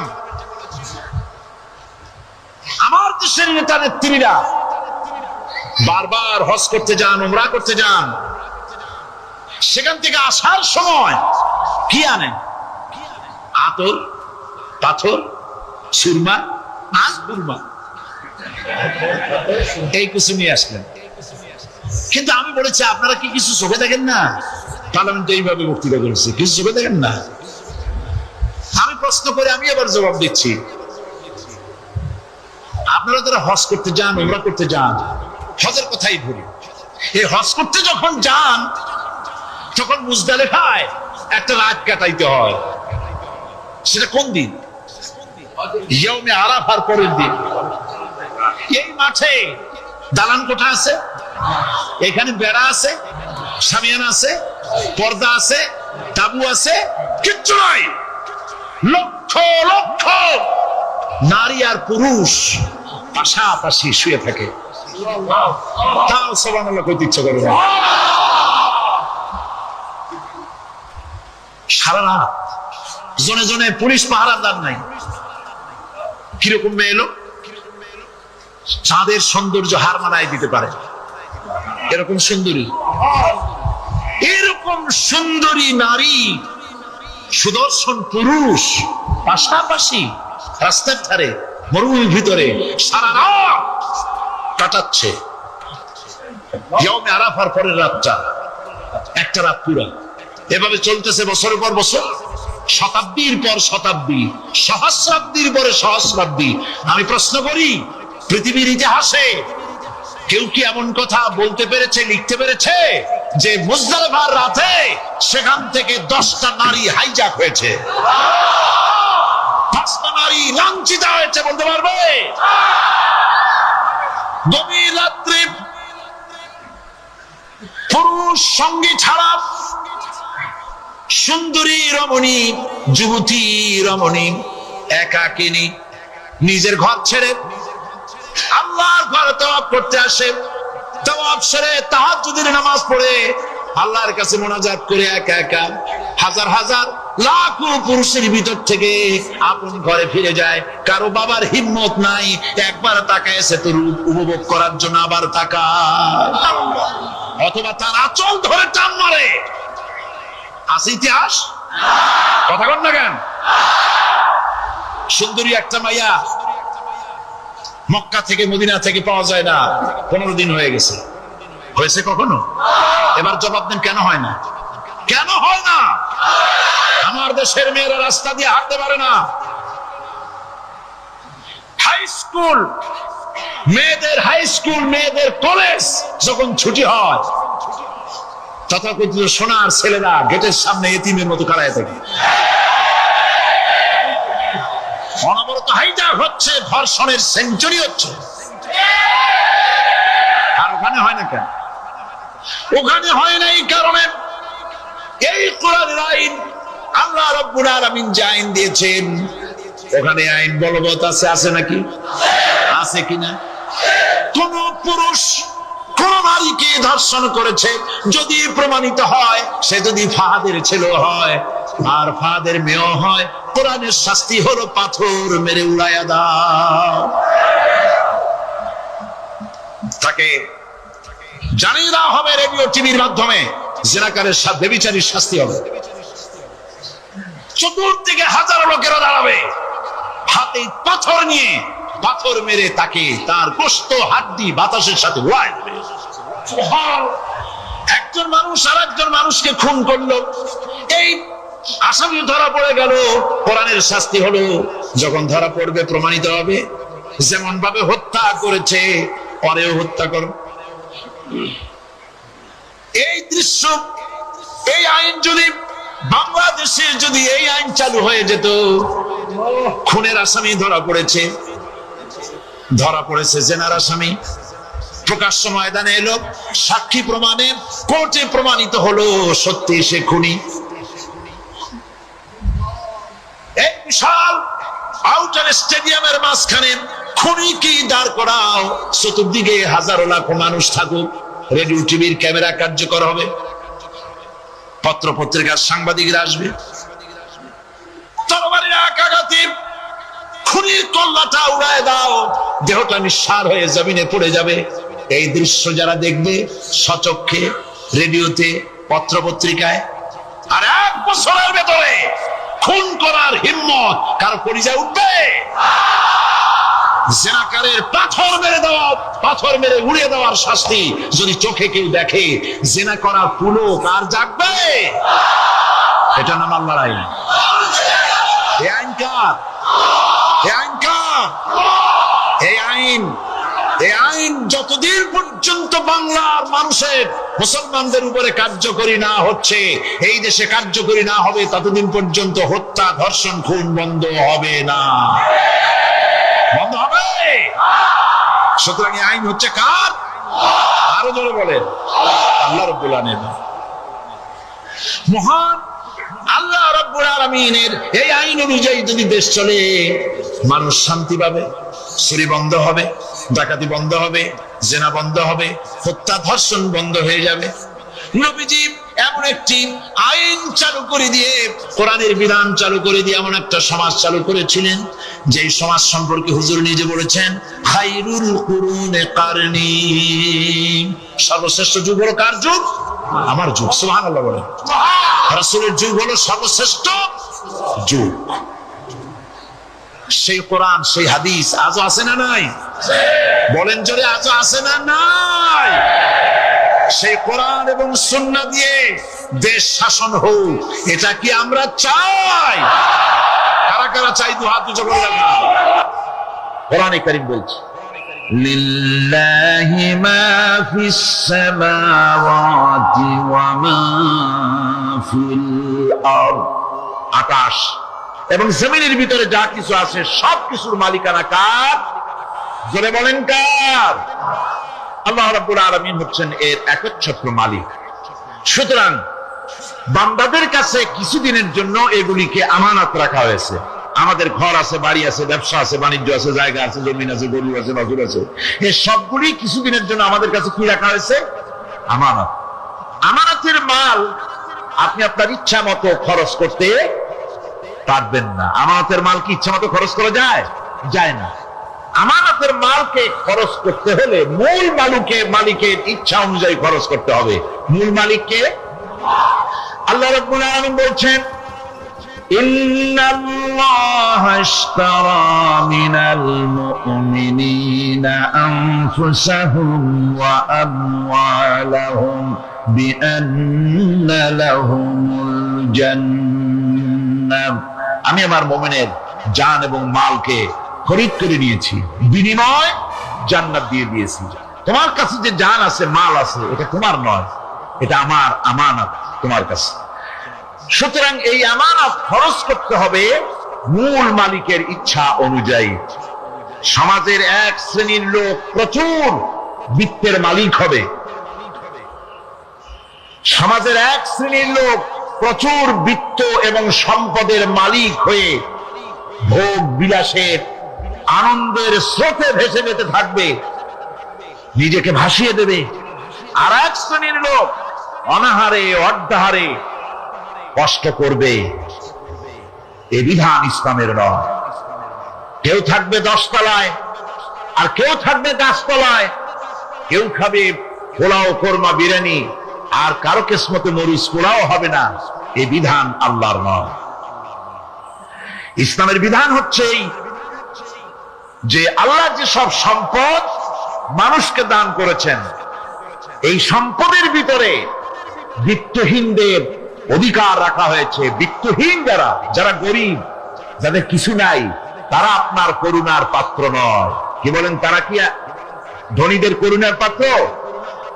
কোরআনে কারীমে আল্লাহ বলেন, ওয়াল্লাযীনা ফী আমওয়ালিহিম হাক্কুন লিস-সাইলি ওয়াল মাহরুম। ধনীদের সম্পদের ভেতরে গরিবদের, বিত্তহীনদের অধিকার রয়েছে। সে অধিকার আদায় করে দাও। দান করা এমনি দিয়ে দাও এক জিনিস, গরিবদেরকে, বিত্তহীনদেরকে ইসলাম করুণার পাত্র বানায় নাই, বলেছে অধিকার। অধিকারটা বড় মজবুত কথা, এই কথার লোড আছে, ওয়েট আছে। আপনার আমার সম্পদের, অর্থাৎ যাদের বিত্ত আছে, বিত্ত সম্পদওয়ালা সম্পদশালী লোকেদের সম্পদের ভেতরে গরিবদের অধিকার রয়ে গেছে। সে অধিকার আদায় করতে হবে। ইসলাম সকল মানুষের দারিদ্র দূর করে বেঁচে থাকার মৌলিক অধিকার প্রতিষ্ঠিত করেছে।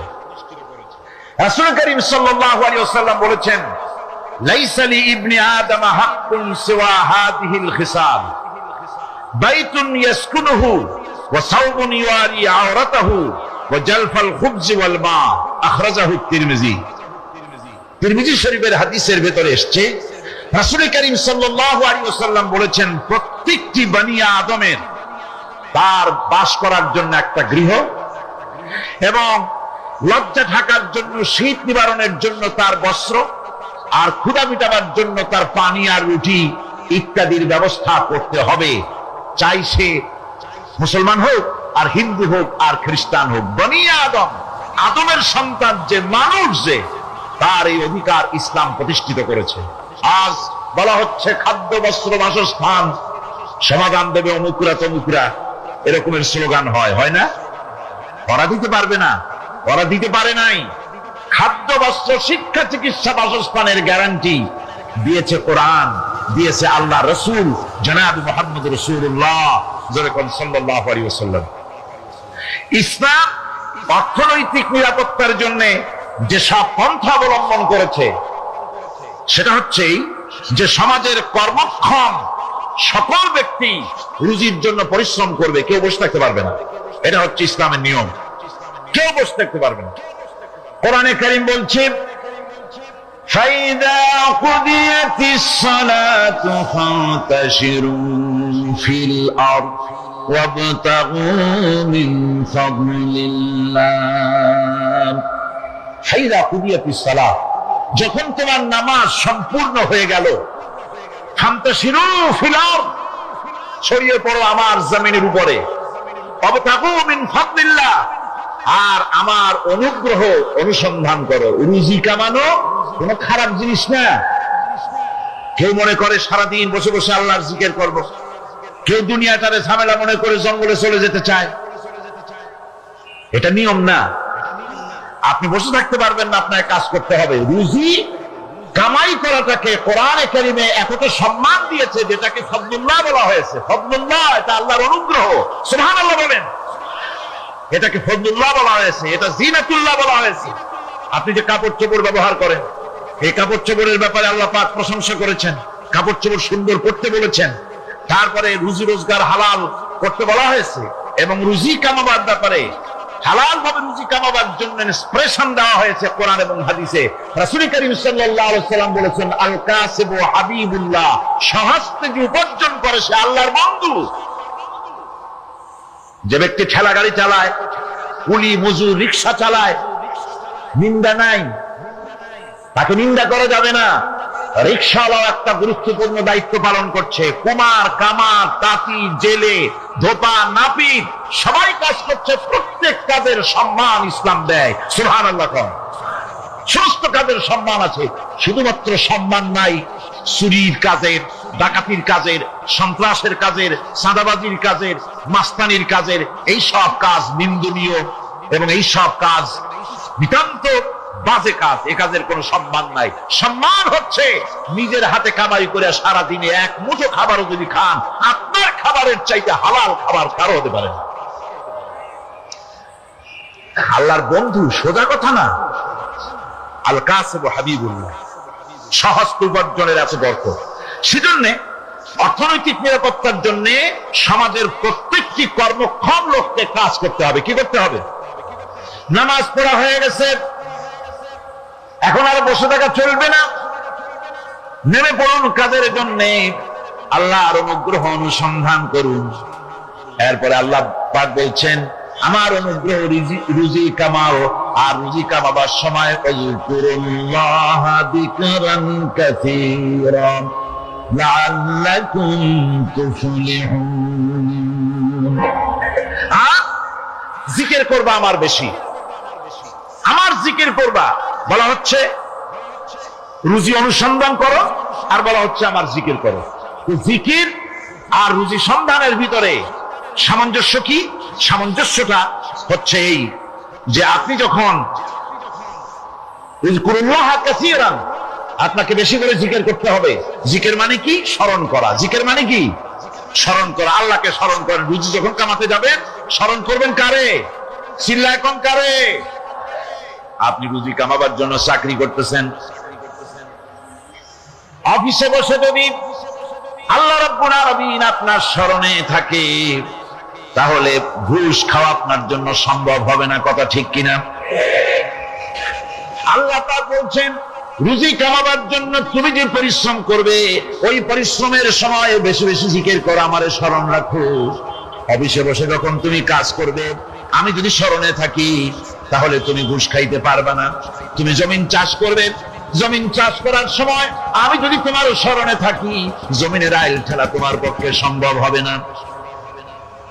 যত রকমের রুজি রোজগারের পথ আছে আমাকে স্মরণ করো, খারাপ পথ থেকে বাঁচো, হালাল ভাবে রুজি কামাও, হালাল রুজির ভিতরে আল্লাহ রব্বুল আলামিন বরকত দিয়ে দিবেন। আর কাজ করার জন্য বলা হয়েছে, রাসূল করিম সাল্লাল্লাহু আলাইহি ওয়াসাল্লাম বলেছেন, ইজা সাল্লাইতুমুল ফাজরা আলা তানুমু আন তালবি আরযাকুকুম। ফজরের নামাজ পড়া হয়ে গেছে, ঘুমায়ও না। আমাদের একটা আম অভ্যাস হয়ে গেছে ফজরের নামাজ পড়ে ঘুমানো। হাদিস শরীফে বলা হচ্ছে ফজরের নামাজ পড়া হয়ে গেছে, ঘুমায়ও না। রুজি তালাশ করো, রিজিক তালাশ করো, নিজের সাহায্য করো, অন্যকে সাহায্য করো, নিজের সংসারের জন্য কাজ করো, অন্যের জন্যও করো। হালাল ভাবে রুজি কামাই করে বউকে একটা ব্লাউজ কিনে দিয়েছেন, একটা শাড়ি কিনে দিয়েছেন, বাচ্চাকে ক্লাসের বই কিনে দিয়েছেন, বাজার থেকে মাছ তরিতরকারি কিনে অক্ষম ব্যক্তিদেরকে সহযোগিতা করবে। যারা নাকি উপার্জন করতে পারে না, ওই জাতীয় লোকদেরকে তারা সহযোগিতা করবে। ওয়ায়াকফুলু গানিয়ুহুম ফাকিরাহুম, সেই সমাজের যারা নাকি সামর্থ্যবান তারা রোজগার করবে এবং গরিবদেরকে সহযোগিতা করবে। আল্লাহর নবী বলেছেন, সে ব্যক্তি মুমিন নয়, সে ব্যক্তি মুমিন নয়, সেই ব্যক্তি মুমিন নয়।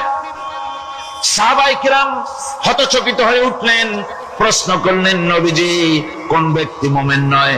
আল্লাহর নবী বলেন, যেই ব্যক্তি পেট পুরে আরাম করে ঘুমায় গেল এ কথা জানার পর, যে তার প্রতিবেশী না খেয়ে শুয়ে আছে, ক্ষুধার যন্ত্রণায় কাতরাচ্ছে, এ কথা জানার পরে যেই মুসলমান ব্যক্তি আরাম করে পেট ভরে খেয়ে ঘুমায়, সে কখনো মুমিনের দাবি করতে পারে না, মুমিন হতে পারে না।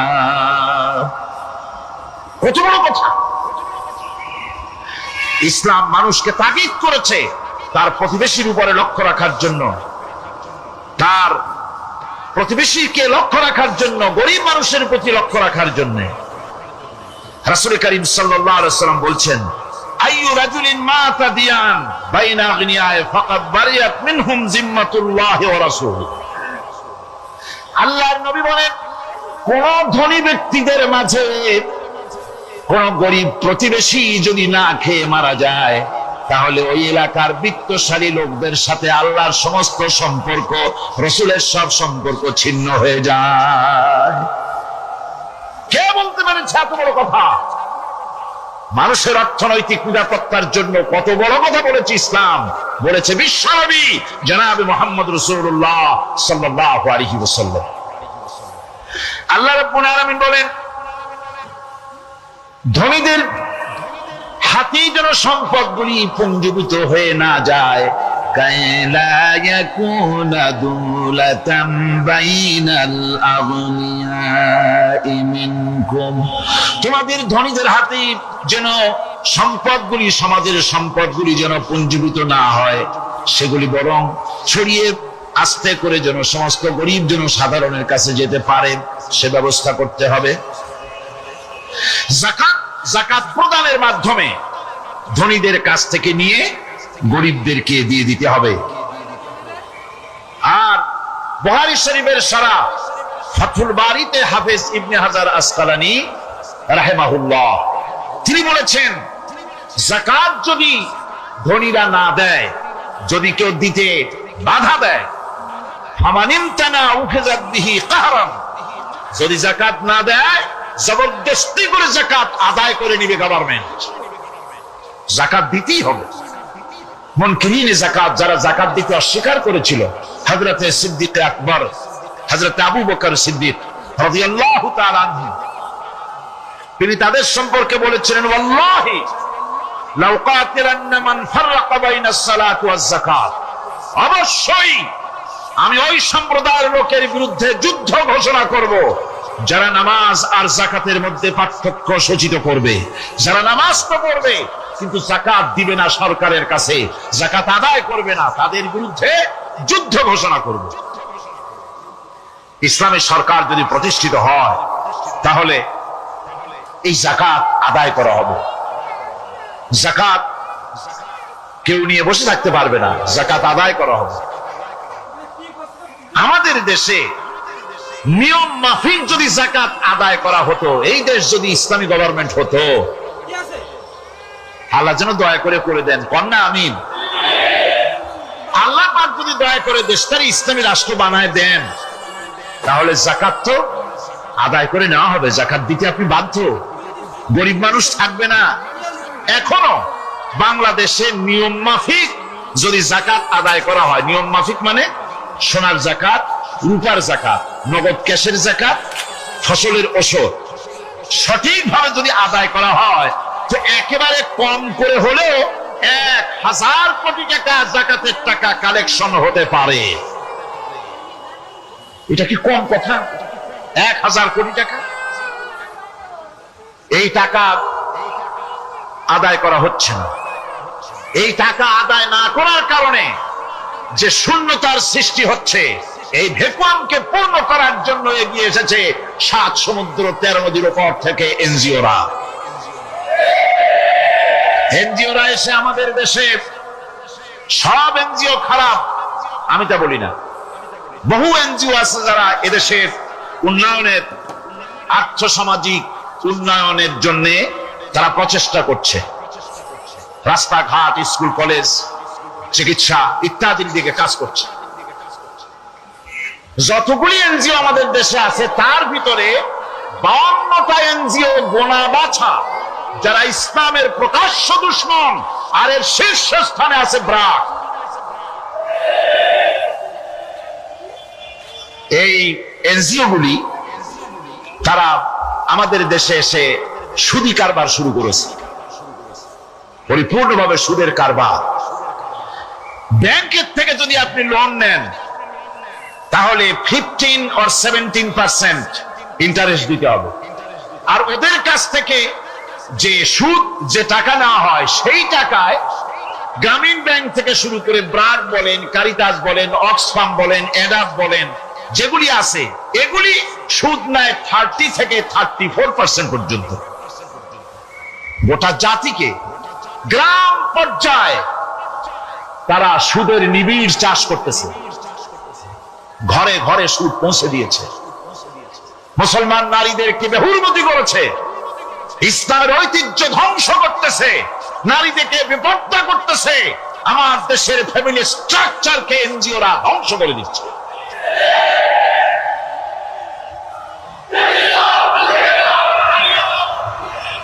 সুতরাং এনজিওরা এই সুযোগটা পেত না। যদি যাকাত কালেকশন করা হতো, আর যাকাত দিয়ে, যাকাত যেসব জায়গায় খরচ করতে হয়, সেই খরচ করার জায়গাগুলিতে সঠিকভাবে যদি ব্যয় করা হতো, এই অবস্থা হতো না। বাংলাদেশের সম্পদের অভাব নাই। যারা বলে বাংলাদেশ গরিব, আমি তাদের সাথে একমত নই। আক্ষরিক অর্থে বাংলাদেশ গরিব নয়, বাংলাদেশে সম্পদ আছে। বাংলাদেশে যে জিনিসটার অভাব, সেটা হচ্ছে ইনসাফ ভিত্তিক বন্টনের অভাব। এখানে কেউ তো 1000 বিঘা জমির মালিক, বিঘা বোঝেন না কি কন আপনারা? কানি। কেউ তো 1000 কানির মালিক, আর কারো তো রান্নাঘর উঠাবার জায়গা নাই। কথাটা ঠিক কিনা? কেউ তো শত শত কোটি টাকা, কত কোটি টাকা যে আছে তা হিসাব করে মাসখানেক লাগবে, গুনিয়ে খুলতে পারবে না। আর কারো তো একটা ট্যাবলেট কেনার পয়সা নাই। সুতরাং আমার দেশে যেভাবে গরিব বলা হয়, আক্ষরিক অর্থ ওইভাবে আমার দেশ গরিব নয়। আমাদের দেশে সম্পদ আছে, বহুত জমি অনাবাদি ফেলে রাখা হয়েছে। রাসূল কারীম সাল্লাল্লাহু আলাইহি ওয়াসাল্লাম বলেছেন, সেই ব্যক্তির জমিন রাখার অধিকার নাই যে ব্যক্তি তা চাষের আওতায় না আনে। আছে না বহুত জমি পড়িয়া? আবাদযোগ্য জমি আমাদের দেশে আছে যা, তার 2,40,00,000 একর। আমাদের ভূমি সম্পদ রয়েছে, বনজ সম্পদ যা আছে সেটা হচ্ছে 32,53,807 একর জুড়ে বিরাট বনজ সম্পদ আমাদের আছে। ভূমি সম্পদ আছে, বনজ সম্পদ আছে। আমাদের রয়েছে পানি সম্পদ, প্রায় 250 নদী, 3,600 বর্গ মাইল জুড়ে নদীগুলো প্রবাহিত আছে। আমাদের পানি সম্পদ আছে। আমাদের গ্যাস সম্পদ আছে, যে গ্যাস অন্তত 100 বছর চলতে পারে। প্রত্যেক বাড়িতে বাড়িতে গ্যাসের সংযোগ দিলেও 100 বছরে ঘুরাবে না। আলহামদুলিল্লাহ কইতে ইচ্ছা করে না? জোরে কোন আলহামদুলিল্লাহ। আমাদের গ্যাস সম্পদ রয়েছে, আমাদের মৎস্য সম্পদ আছে, পশু সম্পদ আছে, কৃষি সম্পদ আছে, আরো রয়েছে বিপুল জনশক্তি। জনশক্তিকে আজ সবচাইতে বার্ডেন মনে করা হয়। জনশক্তিকে বলা হয় বাংলাদেশের সবচাইতে বড় সমস্যা, জনশক্তি সমস্যা। এটা হচ্ছে যে সরকার আসে তারই ভূতে পায়, যে যায় লঙ্কা সে আর মানুষ হালে ফেরে না, মানুষগুলি তার জন্য জ্বালা।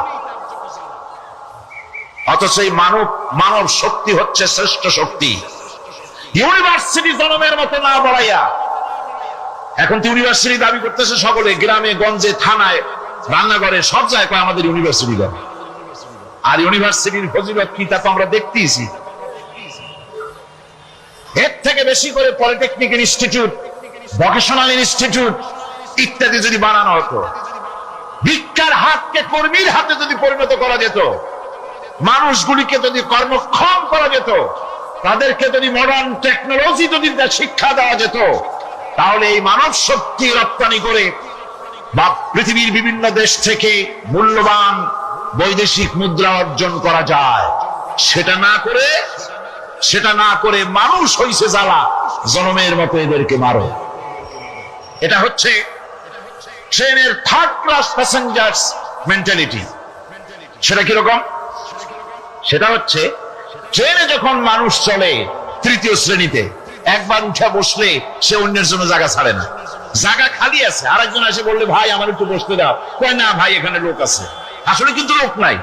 আপনি যদি বলেন যে সেই লোক আসলে আমি জায়গা ছেড়ে দেবো, ততক্ষণ তো বসি। আপনি বসলেন, এরপরে আপনি তো বুঝছেন যে লোকটা ফাঁকি দিছে, ওই চিন্তা আপনার মধ্যেও ঢুকবে, আরেকজন আসবে, বসার জায়গা আছে, আপনি বলবেন না এখানে জায়গা নাই। ট্রেনের থার্ড ক্লাস প্যাসেঞ্জারদের যে মানসিকতা, বর্তমান মুসলিম দেশগুলির সরকার প্রধানেরা ঠিক ট্রেনের থার্ড ক্লাস প্যাসেঞ্জারদের চাইতেও থার্ড ক্লাস। মানব শক্তিকে কাজে লাগাবার চিন্তা না করে উল্টা চিন্তা তারা করছেন।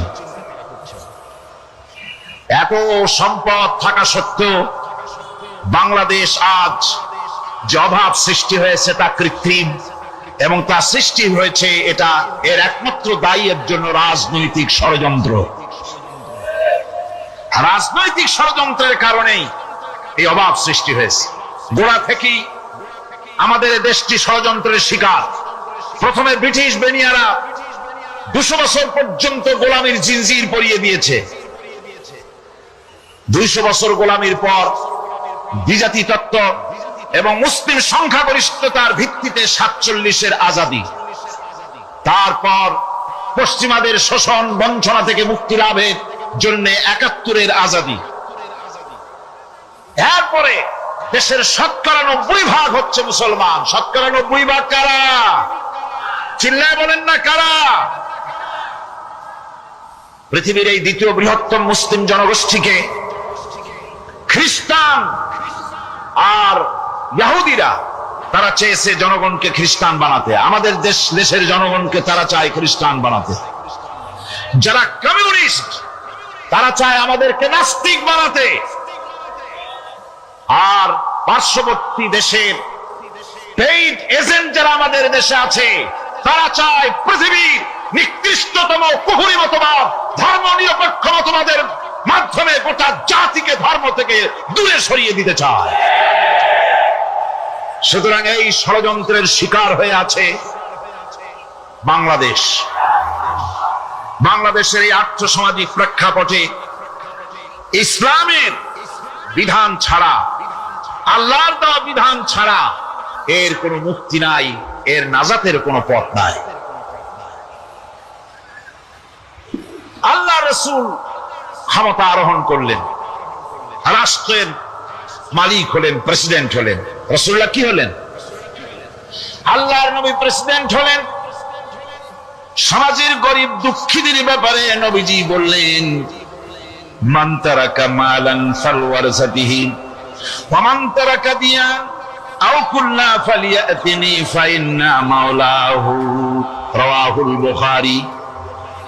নবীজি বলেন, যে ব্যক্তি মারা গেল, মরে যাওয়ার পর তার যে সম্পদ থাকবে, এই সম্পদগুলি সে যে সন্তান, স্ত্রী, পুত্র যাদের রেখে গেছে তা তাদের জন্য। আর যদি সে ঋণগ্রস্ত, যদি ঋণ অবস্থায় সংসারকে রেখে যে থাকে, তাহলে তার ঋণের বোঝা, ঋণের পরিশোধের দায়িত্ব আমি মুহাম্মদ সাল্লাল্লাহু আলাইহি ওয়াসাল্লাম নিয়ে নিলাম। সমাজের যার কোনো অভিভাবক নাই, তার অভিভাবক আমি মুহাম্মদ সাল্লাল্লাহু আলাইহি ওয়াসাল্লাম। যার কোনো অভিভাবক নাই, সেজন্য আমার কাছে চলে আসে। ইসলামী রাষ্ট্র এই বিধান পেশ করেছে। এর চাইতে সুন্দরতম বিধান পৃথিবীতে আর কেউ দিতে পারে নাই। সেজন্য সেই সমাজে চুরি বন্ধ হয়েছে, ডাকাতি বন্ধ হয়েছে, জিনা বন্ধ হয়েছে, সব বন্ধ হয়ে গিয়ে সুন্দর একটি সমাজ প্রতিষ্ঠিত হয়েছিল। আর রাসূল বলেছিলেন, খায়রুল কুরুনে কারনি, সর্বশ্রেষ্ঠ যুগ হলো আমার যুগ। সুবহানাল্লাহি ওয়া বিহামদিহি।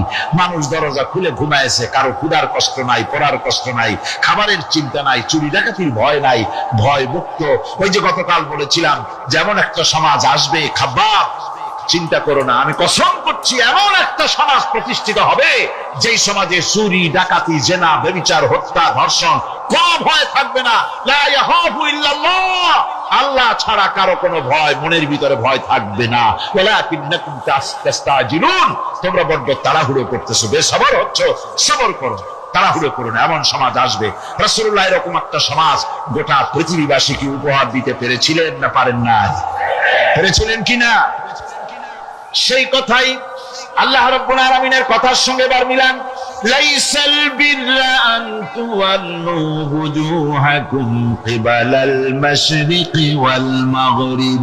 পূর্ব পশ্চিমে কত মাথা ঘুরালে, চেহারা ঘুরালে, এটাই কিন্তু তোমার পুণ্যবান হওয়ার জন্য, নেককার হওয়ার জন্য যথেষ্ট নয়।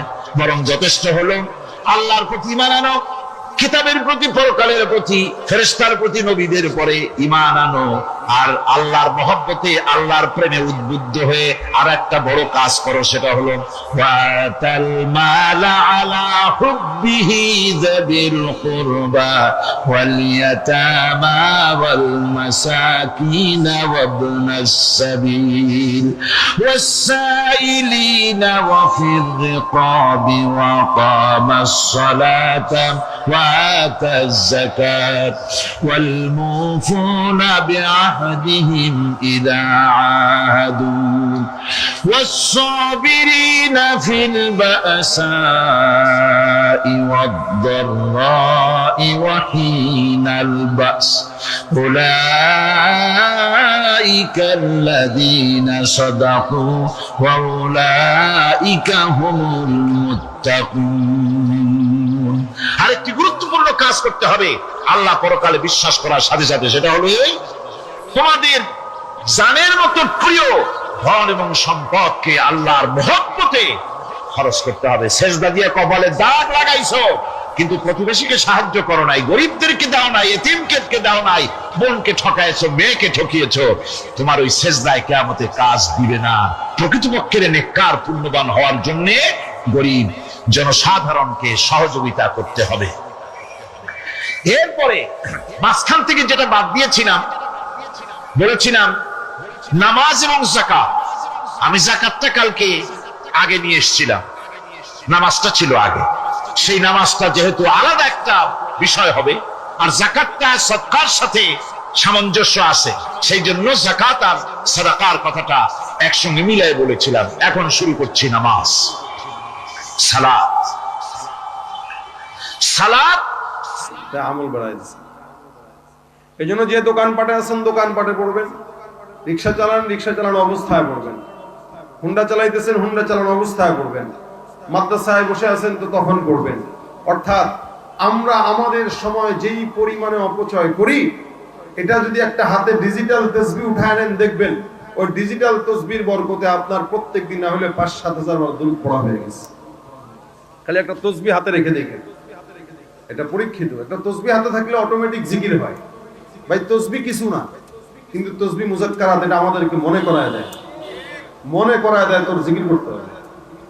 এই জন্য फखर यहाँ लेना सभी है मक्की मदनी हाशिमी मुत्तलबी है पाकीज़ा तरज़ अर्श समा जन्नत फिरदौस आराम गाहे पाक रसूल अरबी है आहिस्ता कदम नीचे निगाह पस्त सदा हो खाबी दाए हारो है रसूल अरबी है आई जाएर भाई ते नबवी याद रहे बेकायदा आजम बस लब्बे अदबी है क्या शान है अल्लाह रे महबूब नबी की महबूब खुदा है वो जो महबूब नबी है अल्लाह अकबर আল্লাহ তাআলা তার রাসূলের সম্মানটা এত বেশি উঠালেন আল্লাহ বুঝাতে চান নবী গো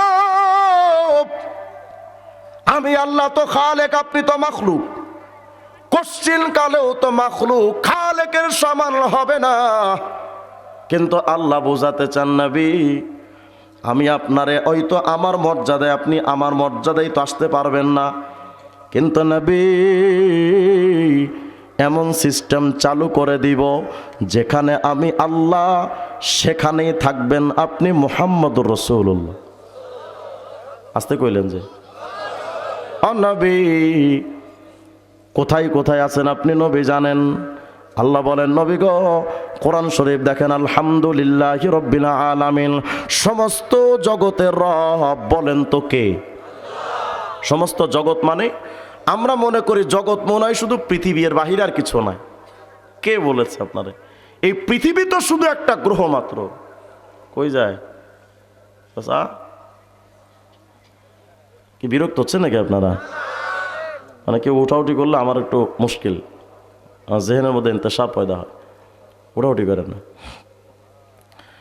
আমরা তো মনে করি পৃথিবী শুধু একটা জগতের বাহিরে আর কিচ্ছু নাই কে বলেছে নাসার সায়েন্টিস্ট বিজ্ঞানীরা বলেছে মিয়া এই পৃথিবী তো শুধু একটা গ্রহ মাত্র এর বাহিরে আরো 7-8টা গ্রহ আছে সূর্যটা এত বড় একটা তারকা পুরা পৃথিবীর চাইতে ওই সূর্যটা অন্তত 13 লক্ষ গুণ বড় জোরে কন ওই সূর্যটা যত বড় মিল্কি ওয়ে গ্যালাক্সির মধ্যে ওই সূর্যের মতো অন্তত 4000 কোটি জগৎ বাস করে ওই সূর্যের চাইতে ইউআই স্কুটি তারকা আরো 500 কোটি গুণ বড় একটা তারা মাত্র বিজ্ঞান বলে মিয়া এমন বড় ছোট মাঝারি তারকা মিল্কি ওয়ে গ্যালাক্সির মধ্যে শুধু তারাই বসবাস করে 40 থেকে 50 হাজার কোটি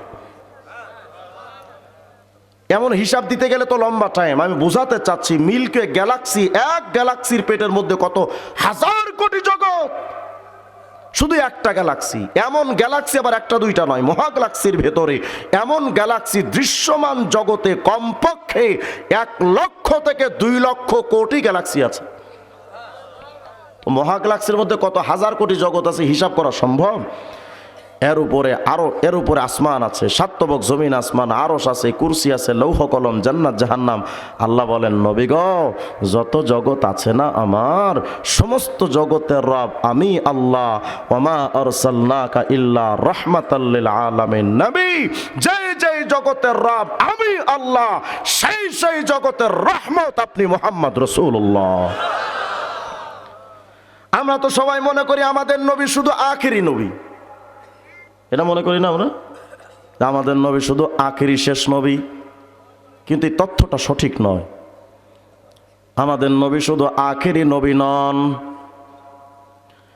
কাসেম নানুতুবি রহমতুল্লাহ বানী দারুল উলুম দেওয়ান তিনি একটা কিতাব লিখেছেন তাহযীরুন নাস ওলামা হযরত দেখে নিয়েন যদি প্রিন্ট কপি না থাকে গুগলে সার্চ দিলে তাহযীরুন নাস পিডিএফ ফাইল লিখলে চলে আসবে এই কিতাবটা মোতালা করে দেখে কাসেম নানুতুবি রহমতুল্লাহ প্রমাণ করেছেন মিয়া আমার নবী শুধু আখেরি নবী না কি নবী আমাদের হুজুরকে একদিন প্রশ্ন করা হয়েছে নবী গো মাতা ওয়াজাবাত লাকান নবুওয়া নবী আপনি কখন থেকে নবী আল্লাহর হাবিব বলেন এই জানো না আনা নবিয়্যুন ওয়া আদম বাইনার রূহি ওয়াল জাসাদ আমি মুহাম্মদ তো তখনও নবী যখন আদমকে সৃষ্টি করা হচ্ছে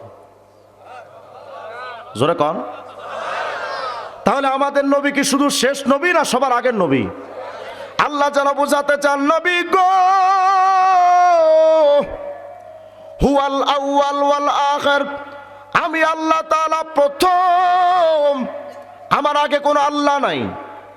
ও নবী, আল্লাহ হিসেবে আমি প্রথম, নবী হিসেবে আপনি প্রথম, আমি আল্লাহ হিসেবে শেষ।